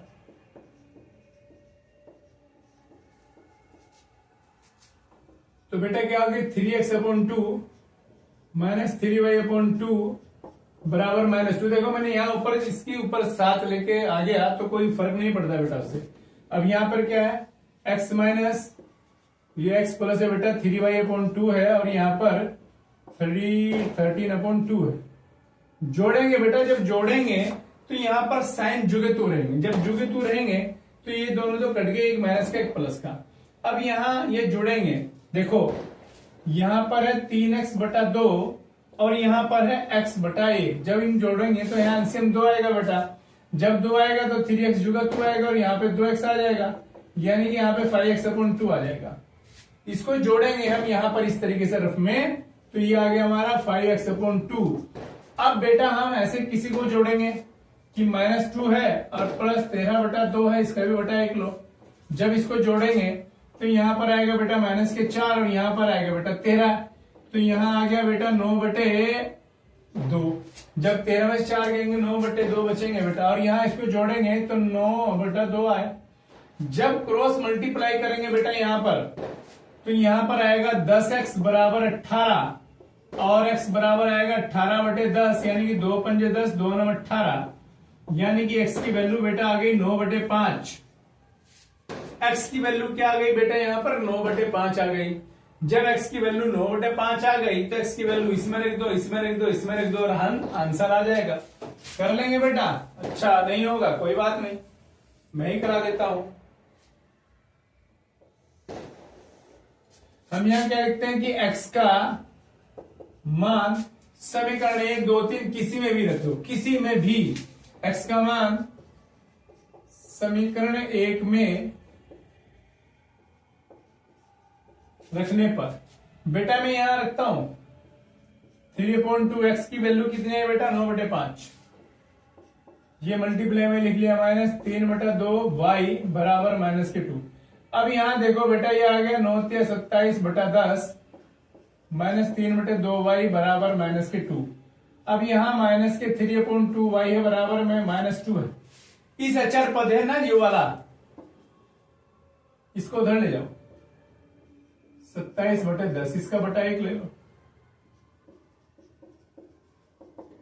यहां एलसीएम लेंगे बेटा 10, यहां आ जाएंगे 20 और यहां आ जाएगा 27, तो -3 यहां पर बेटा -3y/2 होगा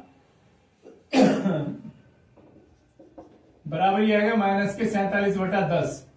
क्रॉस माइनस से माइनस कट जाएगा बेटा, यहां क्रॉस मल्टीप्लाई करेंगे तो 30y बराबर 47 दूनी 94 और y बराबर होगा 94/30 और ये किसी से कट जाएगा बेटा,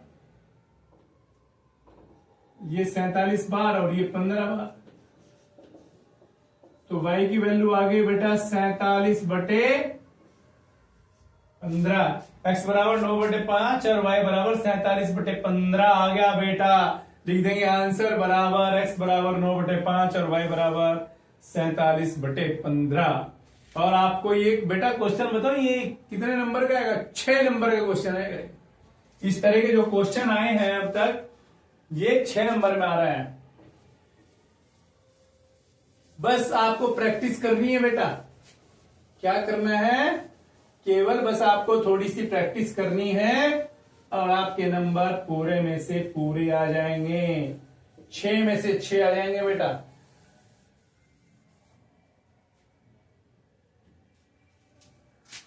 अगला क्वेश्चन बेटा 11वां, 2x + 3y बराबर 11 है, 2x - 4y बराबर -24 है, को हल करें।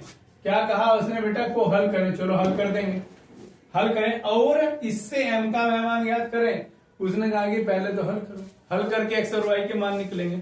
जब वो कह रहे कि जब मान निकल जाएंगे तो उनसे आप ये भी समीकरण दे रखिएगा कि यहां से m का मान निकालो, तो निकाल लेंगे बेटा। इन दोनों को हल करके x y के मान निकालेंगे और x y के मान निकालेंगे तो इसमें रख देंगे x और y के मान, तो वहां से m की वैल्यू आ जाएगी और 6 नंबर हमें मिल जाएंगे। तो बेटा अगला क्वेश्चन कैसे करते हैं, तो 2x + 3y बराबर 11, 2x - 4y बराबर -24। समीकरण नंबर 1 है बेटा, समीकरण नंबर 2 है। तो यहां पर 2x + 3y बराबर 11, यहां 2x - 4y बराबर -24 है। तो आप देखो कि पहले दृष्टया ही देखते मेरे पता लग रहा है कि x के गुणांक बराबर हैं। जब यहां पर x के गुणांक बराबर है तो हमारे लिए बहुत आसान काम हो गया, हमें किसी को गुना भी नहीं करनी। तो हम यहां क्या करेंगे, ये भी प्लस ये भी प्लस, जब प्लस के होते हैं बराबर होते हैं तो क्या करते हैं, घटाते हैं। तो यहां लिख देंगे कि समीकरण 1 में से समीकरण 2 घटाने पर कैसे, 2x + 3y बराबर 11, 2x - 4y बराबर -24। घटाएंगे बेटा, माइनस हो जाएगा, ये प्लस हो जाएगा, ये प्लस हो जाएगा। जो नीचे के साइन होते हैं सब अपोजिट हो जाते हैं, प्लस माइनस के 2 है, प्लस के 2 है, कैंसिल हो जाएंगे। प्लस के 3 है, प्लस के 4 है, तो 7y हो जाएंगे। ये हो जाएंगे बेटा 35 प्लस के, और y बराबर हो जाएगा बेटा 35/7, यानी कि y की वैल्यू आ गई बेटा 5। बड़ा आसान हो गया। अब y का मान समीकरण 1 में रख देते हैं बेटा।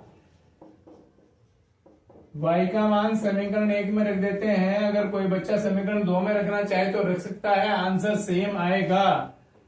y का मान समीकरण 1 में रखने पर देखो 2x है, यहां पर 3y है, 3 के y की मल्टीप्लाई है। y का मान मैंने यहां से रख दिया 5 बराबर 11 है, तो 2x प्लस 15 है बेटा बराबर 11 है, तो 2x बराबर आ जाएंगे 11 माइनस 15, तो यानी कि 2x बराबर आ गया बेटा -4, और x बराबर आ गया -4/2, यानी कि x बराबर -2।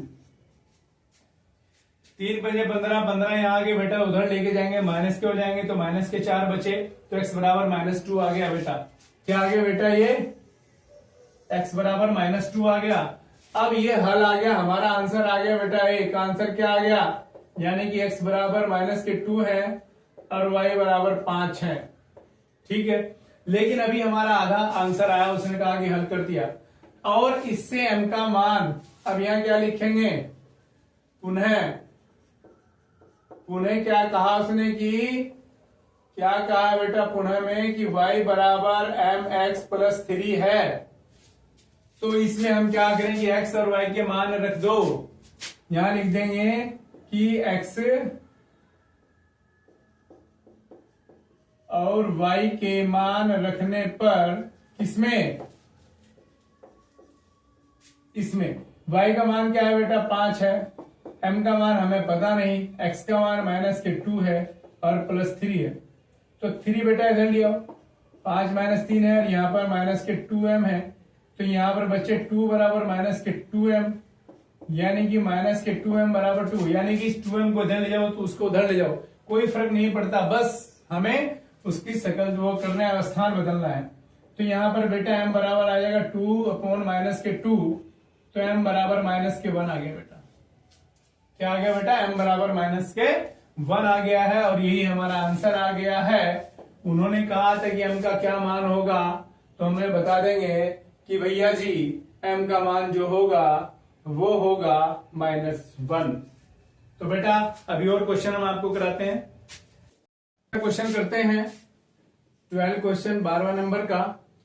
दो संख्याओं का अंतर 26 है और एक संख्या दूसरी संख्या की 3 गुनी है, उन्हें ज्ञात करें। तो बेटा यहाँ पर क्या कहा है कि हमारे पास दो संख्याएं हैं, एक मान ली संख्या यहाँ पर है और एक यहाँ पर है, और इन दोनों में क्या अंतर है बेटा? 26 का अंतर है। क्या अंतर है बेटा? कि 26 का अंतर है कि एक संख्या दूसरे से 26 ज्यादा है या 26 कम है, और ये कह रहा है कि एक संख्या अगर दूसरी में 3 से गुना कर दें तो वो आ जाती है। तो उन संख्याएं क्या हैं? तो बेटा जब ऐसे क्वेश्चन आते हैं तो हम सबसे पहले उसमें संख्याएं मान लेते हैं। क्या मान लेते हैं बेटा? संख्याएं मान लेते हैं कि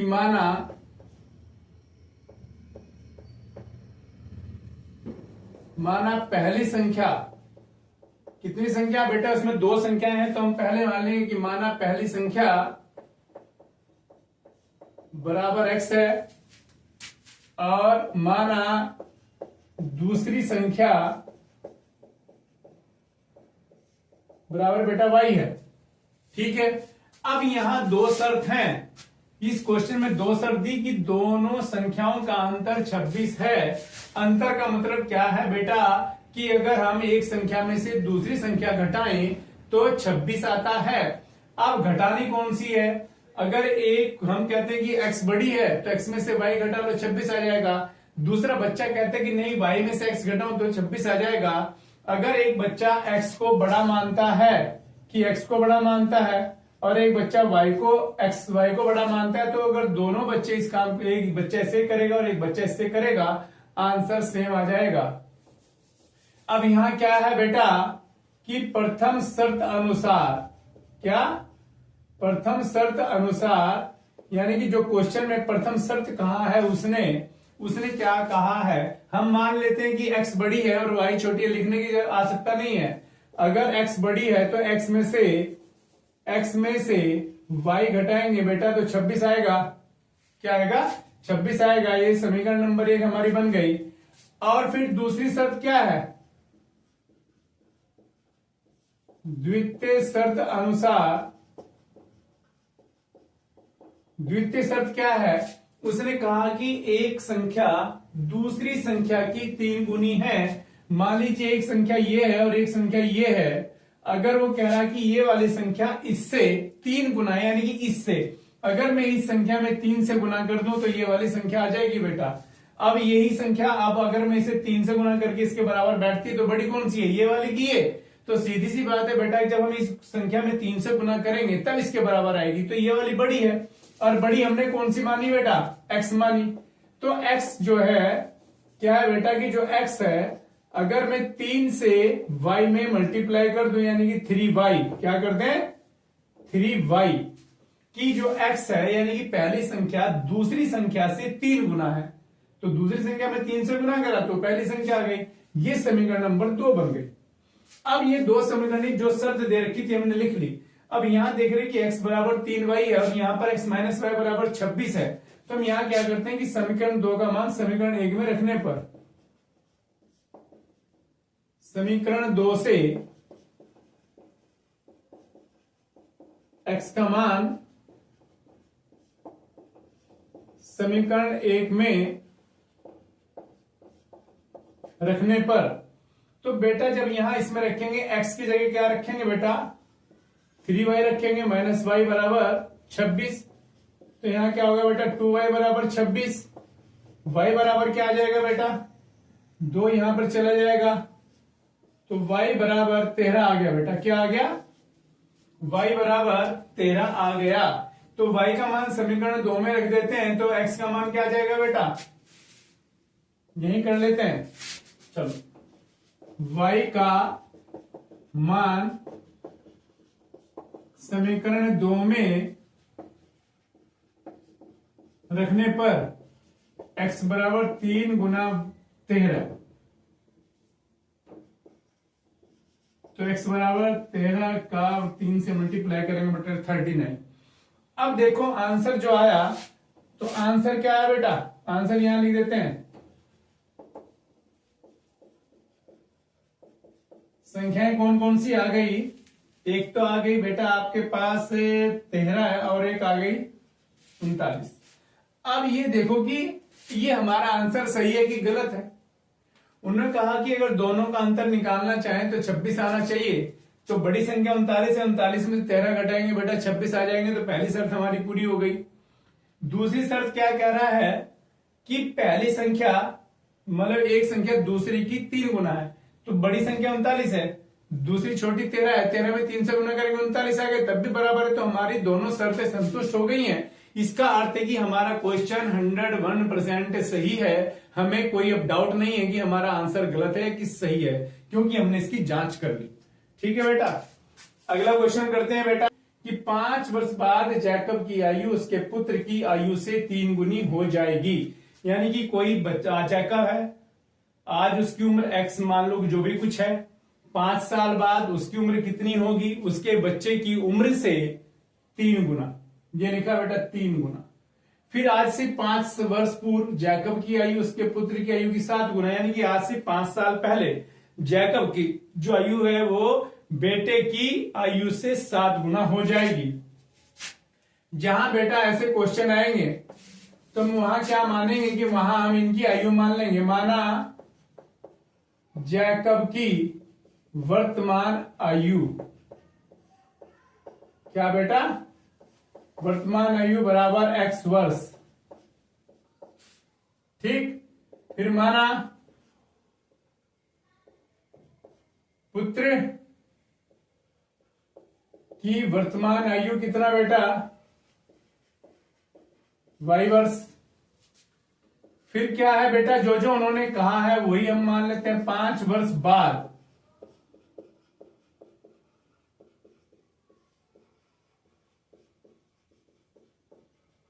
जैकब की आयु कितनी होगी बेटा? x प्लस 5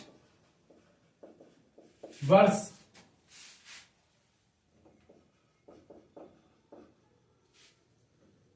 फिर 5 वर्ष बाद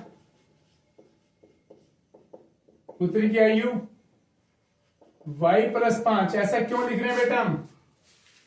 क्योंकि आज हमने मान लिया उन्होंने कहा है कि उनकी वर्तमान आयु क्या है जैकब और पुत्र की, तो हमने मान लिया कि आज x से पिता की उम्र है x और बेटे की उम्र है y।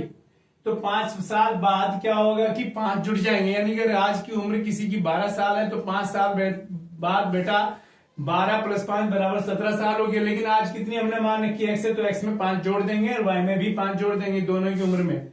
अगर आज पिता 20 साल के हैं और बेटा मान लीजिए 2 साल का है, तो 5 साल बाद बेटा ये तो हो जाएंगे 25 साल के और ये हो जाएंगे 7 साल के।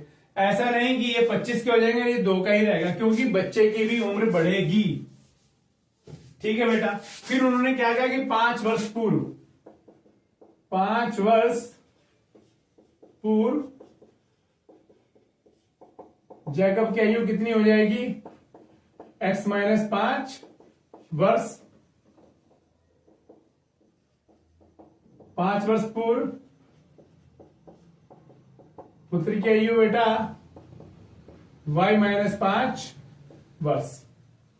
क्योंकि ऐसे ही घटने में भी होगा, अगर आज किसी की उम्र 40 साल है तो 5 साल पहले वो 35 के होंगे। अगर आज किसी बच्चे की उम्र 12 साल है तो 5 साल पहले वो 7 साल के होंगे, यानी कि 5 घटा देंगे।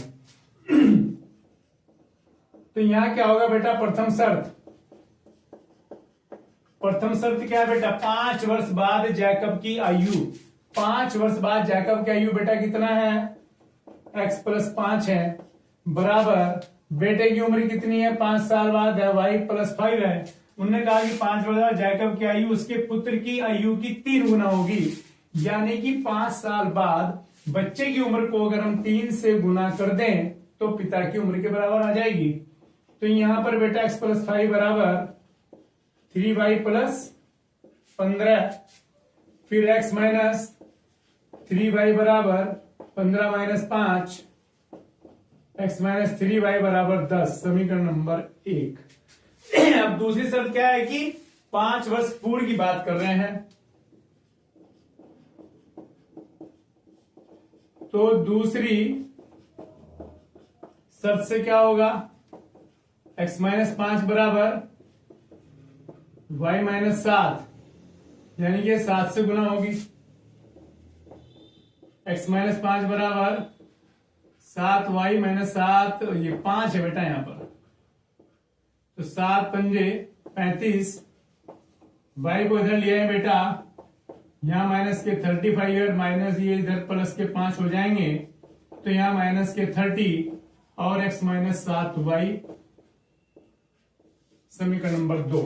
देखो यहाँ x-5 बराबर 7 है, 5 वर्ष पूर्व बच्चे की उम्र थी y-5, तो वो कह रहा है कि बच्चे की उम्र में 5 साल पहले 7 से गुना कर दें तो जैकब की उम्र के बराबर हो जाएगी। तो यहाँ पर 7 के अंदर मल्टीप्लाई करें 7y-35, तो 7y को उधर लिया ही बेटा, तो 5 उधर चला जाएगा, प्लस के हो गया तो -30 हो गया। अब यहां हम करना क्या है बेटा? यहां करना क्या है कि यहां समीकरण 1 है ये वाली समीकरण x-3y और ये वाली, तो यहां पर दोनों x के गुणांक बराबर हैं। जब दोनों x के गुणांक बराबर हैं और दोनों ही प्लस के हैं, एक जैसे हैं, तो समीकरणों को हमें घटाना है। तो हम क्या लिख देंगे कि समीकरण 1 से समीकरण 2 घटाने पर क्या लिख देंगे बेटा? समीकरण 1 से समीकरण 2 घटाने पर x-3y बराबर 10 और x-7y बराबर -30। घटाओ बेटा, जब घटाने की बात आएगी तो ये माइनस होगा और ये प्लस होगा और ये भी प्लस होगा, क्योंकि घटाने में हम साइन जो होगा उल्टा कर देंगे। यहां पर प्लस का तो माइनस हो गया, माइनस का प्लस, तो ये प्लस का x है माइनस का x है, दोनों कैंसिल हो गए, तो यहां पर प्लस के 4y बचे और यहां पर 40, तो y बराबर 40/4, यानी कि y बराबर 10, यानी कि आज y की उम्र यानी कि बच्चे की उम्र 10 वर्ष है। फिर हम क्या लिखेंगे, y का मान समीकरण 1 में रखने पर, समीकरण 1 बेटा ये है x -3 गुना 10 बराबर 10। तो x बराबर 10 है, यहां माइनस के 30 जाके इधर हो जाएंगे और x बराबर आ जाएगा बेटा 40 बस। तो आंसर क्या आ गया बेटा, आंसर मैं यहां लिख देता हूं, आंसर को मैं यहां पर लिख देता हूं कि जैकब की वर्तमान आयु कितनी आई बेटा, 40 वर्ष आई, और पुत्र की वर्तमान आयु कितनी आई बेटा, 10 वर्ष आई। अब आपको ये एक बार चेक करना है, यहां मैंने कर दिया बेटा, आंसर मैंने ऊपर लिख दिए। यहां पर हमें एक बार ये चेक करना है कि हमारा क्वेश्चन सही है, कहीं हम गलती कर चुके। अब देखो उन्होंने कहा कि आज उम्र जैकब की 40 है और बच्चे की 10 है। 5 साल बाद उन्होंने कहा कि 5 वर्ष बाद, आज से 5 साल बाद पिता की उम्र बच्चे की उम्र से 3 गुना हो जाएगी। 5 वर्ष बाद बेटा हम केवल यहाँ चेक कर रहे हैं, क्वेश्चन नहीं कर रहे हैं। 5 साल बाद पिता की उम्र हो जाएगी, आज 40 है तो 45। 5 साल बाद बच्चे की उम्र हो जाएगी 15। तो वो कह रहे थे कि 5 साल बाद पुत्र की आयु का 3 गुना, अगर मैं इसमें 3 गुना कर दूं 45 आ जाएगा, तो इसके बराबर हो जाएगा, यानी कि पहली शर्त हमारी सही है। ठीक है बेटा, यहां तक हम बिल्कुल सही आ गए। फिर उसने कहा कि 5 साल पहले, 5 साल पहले 40 के हैं आज जैकब, तो 5 साल पहले कितने के होंगे, 35 के होंगे। बच्चा कितने साल का होगा, 5 साल पहले बेटा आज 10 का है तो 5 साल का होगा। तो 5 में किसके गुना करते हैं, इसके बराबर आ जाए 7 के। वो ये कह रहा है कि 5 वर्ष पहले बच्चे की उम्र की 7 गुना जैकब की आयु है। तो हमारे आंसर बिल्कुल सही आ गए हैं, हमें कंफ्यूज नहीं होना कि कहीं हमसे गलती हो गई है। और बेटा क्वेश्चन करने के बाद हल करने का तरीका भी मैंने आपको बता दिया है। अब बेटा अगला क्वेश्चन करते हैं, के का मान ज्ञात कीजिए। किसका मान बेटा, के का मान ज्ञात कीजिए जिसके लिए समीकरण 2x प्लस के वाई बराबर 1 और 3x माइनस 5y बराबर 7 का एक अद्वितीय हल है, एक अद्वितीय हल है। अब के का मान ज्ञात करना है बेटा, किसके लिए, इन दोनों समीकरणों के लिए। और उन्होंने कहा कब करना है, वही क्वेश्चन में कह रहे हैं कि इन दोनों समीकरणों का जो एक हल है, एक अद्वितीय हल है। एक अद्वितीय का मतलब है कि एक यूनिक सॉल्यूशन है। तो बेटा यहां पर 2x प्लस के वाई बराबर 1 है। दूसरी समीकरण है कि 3x माइनस 5y बराबर 7। ठीक है बेटा, तो यहां जब ऐसे अद्वितीय है और के का मान ज्ञात करना है, तो हम यहां मानक समीकरण से क्या करेंगे बेटा, तुलना करेंगे। मानक समीकरणों से तुलना करने पर, जब तुलना करेंगे बेटा इसकी करेंगे, तो यहां a1 बराबर 2, b1 बराबर k और c1 बराबर 1। दूसरी समीकरण में बेटा a2 बराबर 3, b2 बराबर -5 और c2 बराबर 7।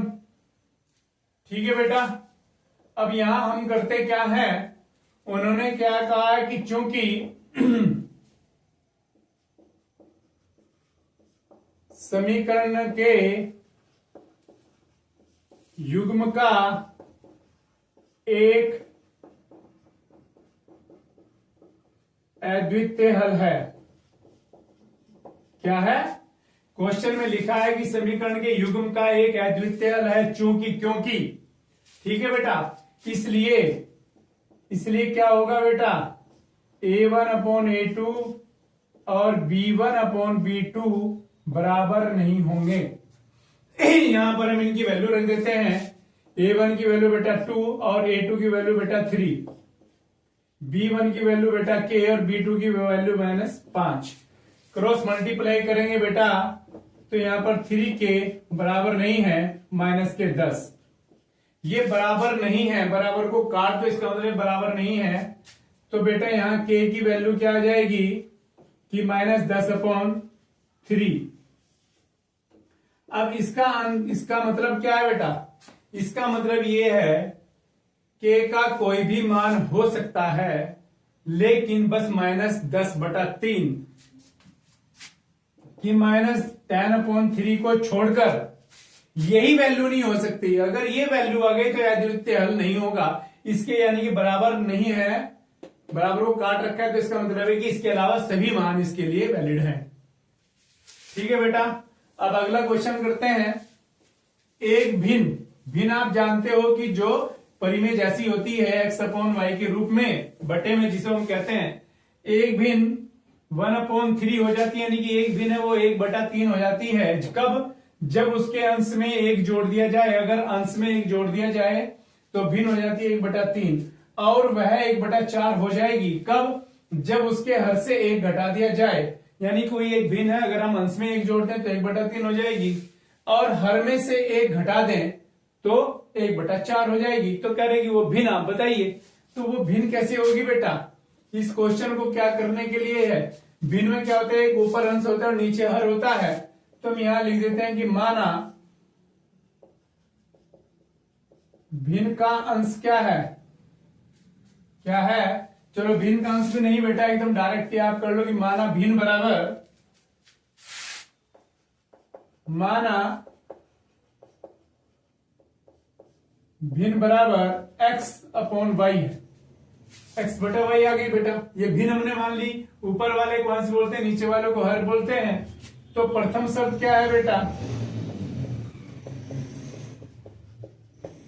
प्रथम शर्त से क्या है, प्रथम शर्त से ये है कि जब उसके अंश में एक जोड़ दिया जाए, अंश क्या है बेटा x, तो यानी कि x में एक जोड़ दिया जाए तो भिन्न का मान हो जाता है 1/3। अब यहां पर क्रॉस मल्टीप्लाई कर लो बेटा, 3 की से मल्टीप्लाई होगी 3x, फिर 1 में भी होगी 3, और यहां पर y की और 1 की y। तो बेटा यहां 3x, y इधर लिया हो, बराबर -3, समीकरण नंबर 1।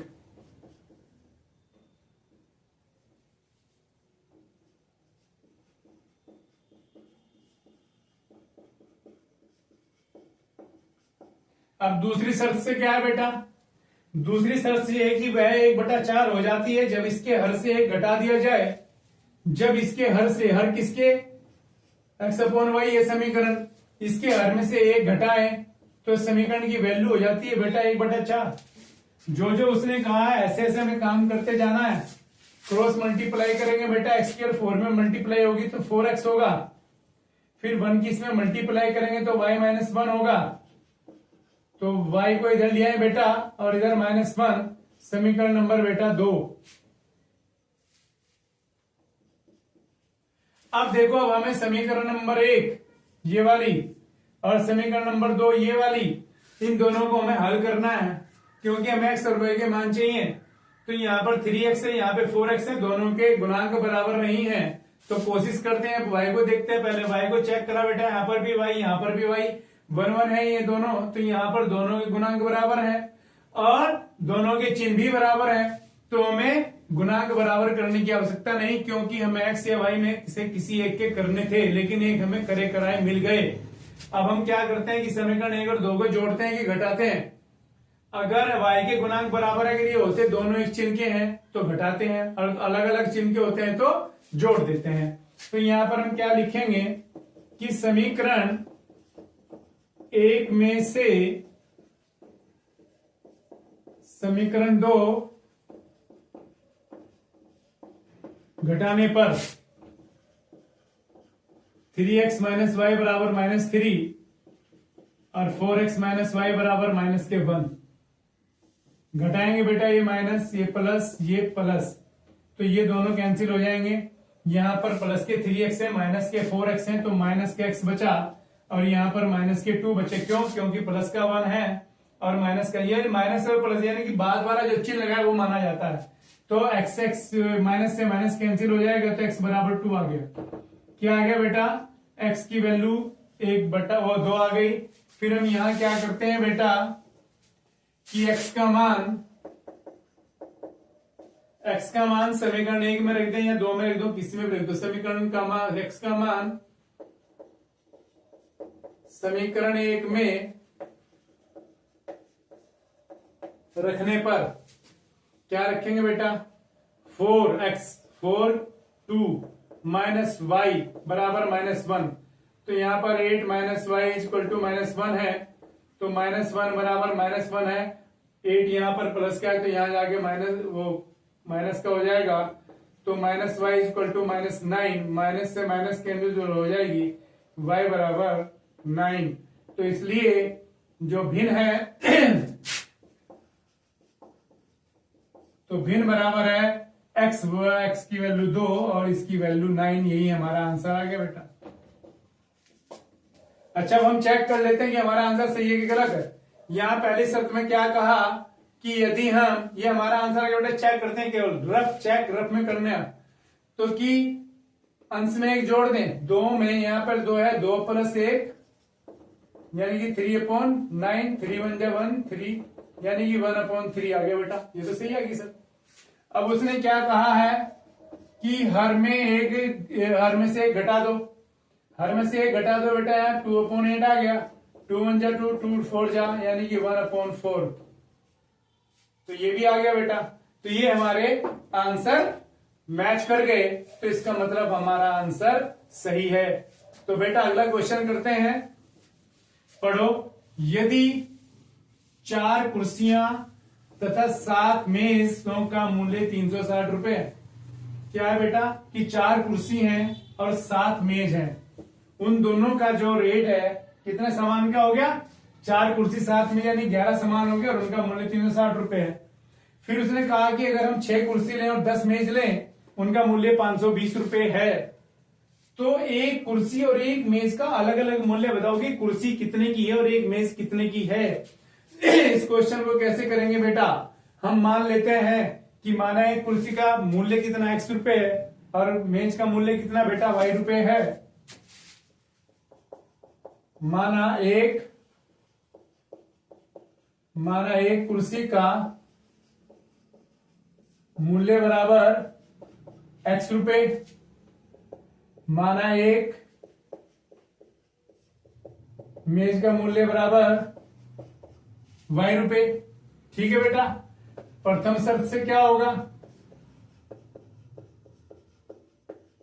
अच्छा एक बात बताओ, अगर एक मेज का मूल्य 2 रुपए हो, एक मेज का मूल्य 2 रुपए हो, तो 4 मेज का मूल्य कितना होगा बेटा कि 2 में 4 से गुना कर दो 8 रुपए का, यानी जितनी मेज का पूछेगा उतने से हम गुना कर देंगे। वही काम हमें यहां करना है बेटा।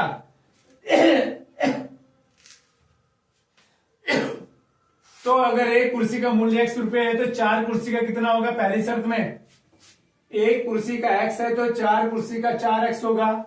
एक मेज का y रुपए है तो 7 मेज का कितना होगा बेटा 7y, और इन दोनों को जोड़ के क्या कहा उसने 360 रुपए। इतनी सी तो बात है बेटा। इस क्वेश्चन को करो, अगर आपको लंबा बढ़ाना है तो आप क्या कर सकते हैं कि एक कुर्सी का मूल्य ये, तो इसलिए 4 कुर्सी का मूल्य 4x, 7 में मेज का मूल्य 7y, फिर 6 कुर्सी का मूल्य 6x और 10 मेज का मूल्य 10y। या फिर आप डायरेक्ट क्या करेंगे यहां लिख देंगे कि प्रथम शर्त से एक कुर्सी का x है तो 4 कुर्सी कितने बेटा 4x की आ जाएंगी। फिर एक कुर्सी y की है तो 7 कुर्सी कितने की आ जाएंगे बेटा 7y की। इन दोनों को जोड़ेंगे तो कितने के बैठेंगे बेटा 360 रुपए, समीकरण नंबर 1। फिर 6 कुर्सी, दूसरी शर्त है कि 6 कुर्सी कितनी होंगी बेटा 6x की, 10 कुर्सी 10 रुपये, 6 कुर्सी तो हो गए 6x की, और एक मेज का मूल्य y है तो 10 मेज का मूल्य बेटा 10y बराबर 520। समीकरण नंबर 2 बन गई। क्या बन गई बेटा समीकरण नंबर 2 बन गई। अब इस समीकरण में हम करेंगे क्या, यहां पर हम 2 कॉमन ले सकते हैं, 3 और 5 आ जाएगा, फिर भी हमारा कोई काम नहीं बनेगा। अब हमें करना क्या है, हमें समीकरण 1 और समीकरण 2 के गुणांक बराबर करने हैं। बराबर कैसे होंगे? बराबर बेटा कैसे होंगे? अगर मैं इसे प्रतिस्थापन विधि से करूं तो उसकी आप कैलकुलेशन में बिचल जाएंगे। तो हमें विलोपन विधि ही करनी है। जब विलोपन विधि करनी है तो 6 और 4 का एलसीएम कितना होता है बेटा? 12। अगर मैं इस समीकरण को 3 से गुना कर दूं तो x का वैल्यू कितने की? 3 चौक 12x आ जाएगा। और इसे 2 से गुना कर दूं तो यहाँ 12x आ जाएगा। तो अब यहाँ वही करेंगे हम, यहाँ 3 से गुना करेंगे, यहाँ 2 से लिखना नहीं है। तो हम यहाँ क्या लिखेंगे कि समीकरण 1 को 3 से गुना करने पर, 3 से गुना करने पर, तो 3 से जब गुना करेंगे तो इस पूरी समीकरण में होगा, यहाँ पर 3 पद सब में गुना होगी। यहाँ पे आ जाएगा 12x, यहाँ पर आ जाएगा 3 से 21y, और यहाँ पर आ जाएगा 36 या 108, समीकरण नंबर 3। फिर समीकरण 2 किससे गुना करें? 2 से कर दें।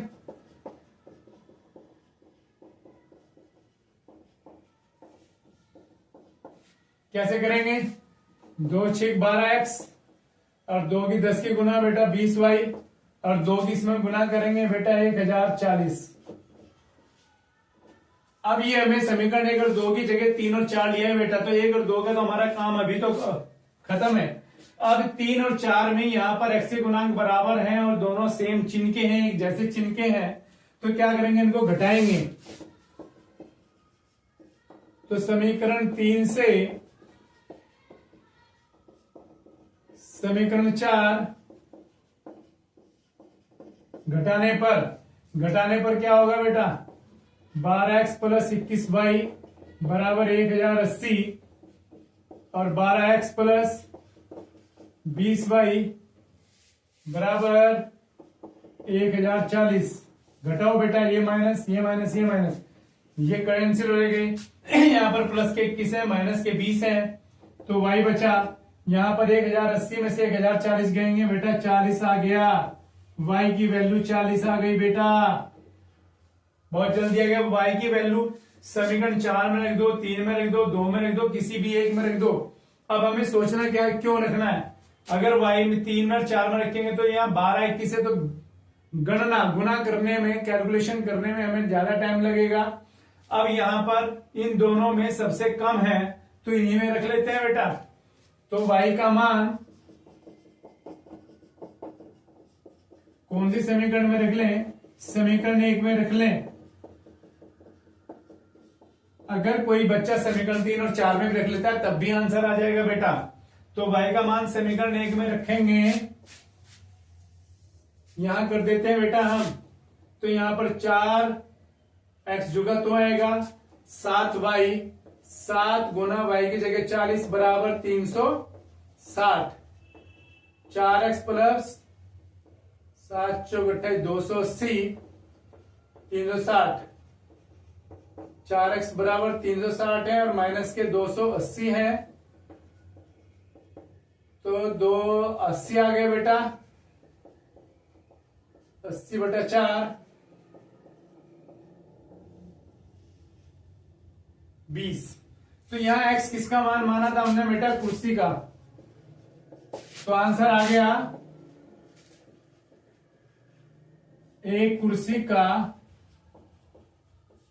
मूल्य बराबर ₹20, एक मेज का मूल्य बराबर ₹40। अच्छा, इसको भी चेक करना बेटा, इसको भी चेक कर सकते हैं, कोई बात नहीं। यहां आंसर हमारा खत्म हो गया, यहां भी खत्म हो गया। 4 कुर्सी का मूल्य कितना हो जाएगा? 20 चौक 80 रुपए। 7 कुर्सी का मूल्य आ जाएगा 7 चौक 28, 280 रुपए। दोनों को जोड़ो बेटा 360, बिल्कुल सही आ गया। अब यहां जो एक कुर्सी का 20 है तो 6 कुर्सी का, एक कुर्सी का 6 बेटा, और एक कुर्सी का 20 है, और ये 6 कुर्सी का, तो 6 दूनी 12 120, और 10 मेज का बेटा कितना आ जाएगा? 400 रुपए। जोड़ेंगे बेटा 520, यही आ गया। तो हमारा आंसर चेक करके हमने चेक कर लिया कि हम इसको चेक भी कर सकते हैं। तो बेटा मैंने लगभग हर तरीके के क्वेश्चन कराने की आपको कोशिश की है कि जो बोर्ड में आने के लिए पूरे इंपॉर्टेंट हैं। तो आप इनकी तैयारी कीजिएगा और आशा है कि आपको पूरे में से पूरे नंबर मिल जाएंगे इस चैप्टर से। और आप चैनल को सब्सक्राइब करें, लाइक करें, ताकि आपको आने वाली वीडियो का जल्दी पता चल जाए। Thank you.